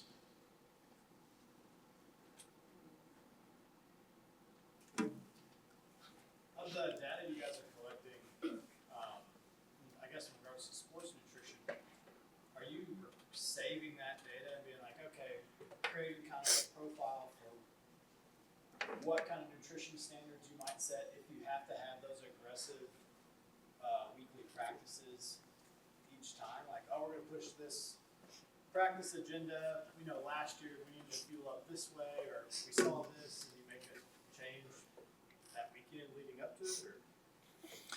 Or? Yeah, I think, I mean, that's something that it really does come down to like kind of how we're going to structure our week, depending on what we kind of have ahead of us.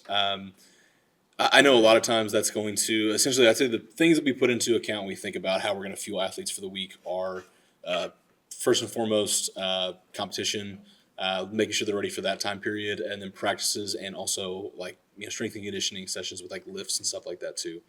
So I think that's something that we really just kind of discuss as I really don't say we have time during the season from my experience, but ahead of time, making sure we understand what load's going to look like. Our weeks are normally structured where we know we have a hard practice day one day, so we're going to be really on top of making sure their meals are taken care of. We're going to have breaks during practice during those time periods, and then taper off. As activity tapers off towards the end of the week, that may change a little bit, but really the number one thing we do with our nutrition is structure it towards so they're ready for their competition. That's always the biggest concern for us, and I think that's kind of the thing that always takes priority, is making sure all of that's set in place ahead of time so we're not running into issues as we get close to competition, if that answers your question. Yeah. Do you tell the student athletes at all ahead of time, like how much of it is on them for their fuel for performance versus what you're providing?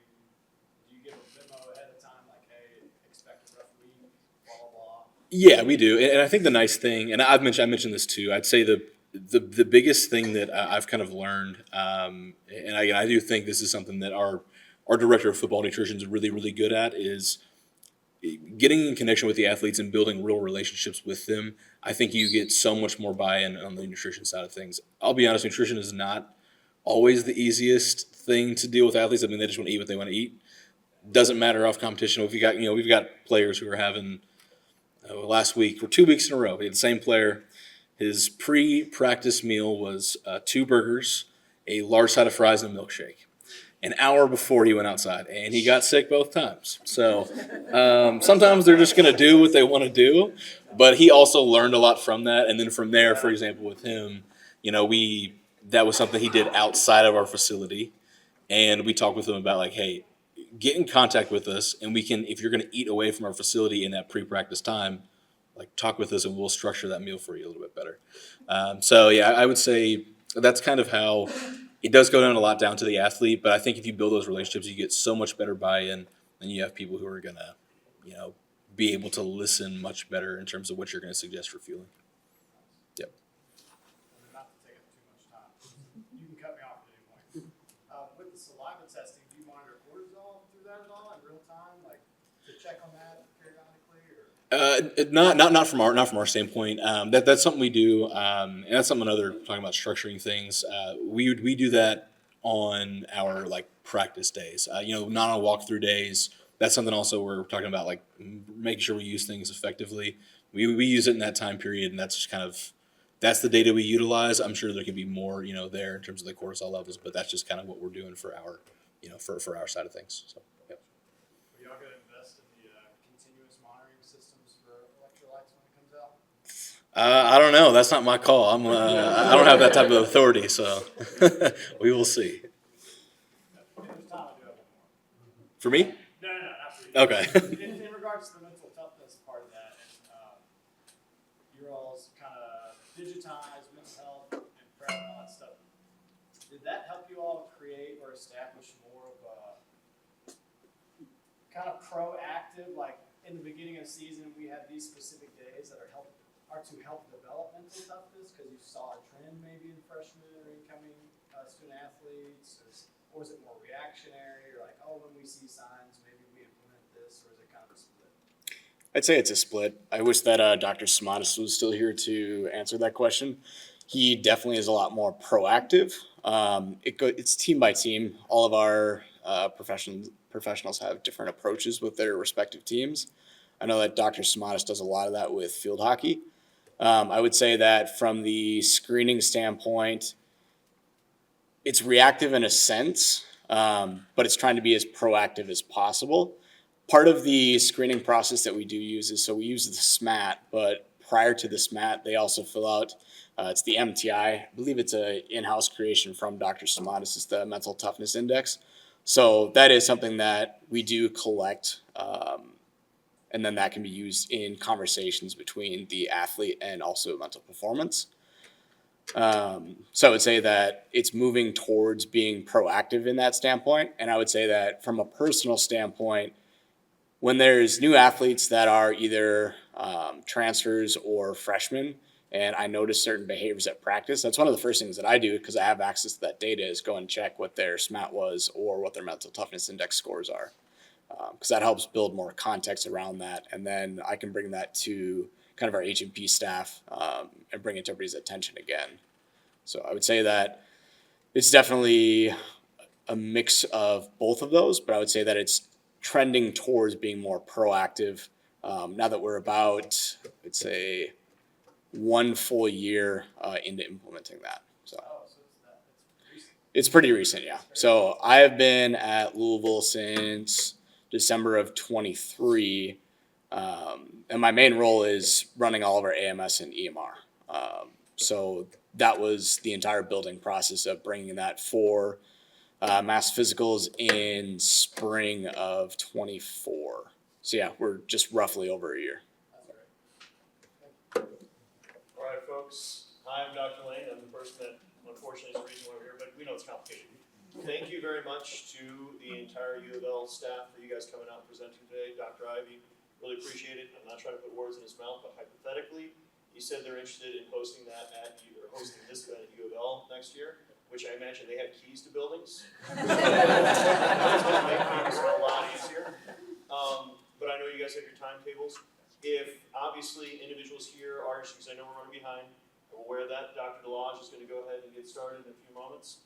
So what is probably the best way for them to contact you guys, maybe get slides of anything else they have a little bit of interest? Pat@gocards.com. That is the easiest one to remember. Yeah, Pat@gocards.com. Well, we can go ahead and write something down and hand it out to you that way. Yeah, or the website. Website works as well. Everybody's on the Go Cards website. Yeah, sure. Yep. All right, sounds good. So Pat@gocards.com. Pat@gocards.com. Appreciate you guys coming. Thank you.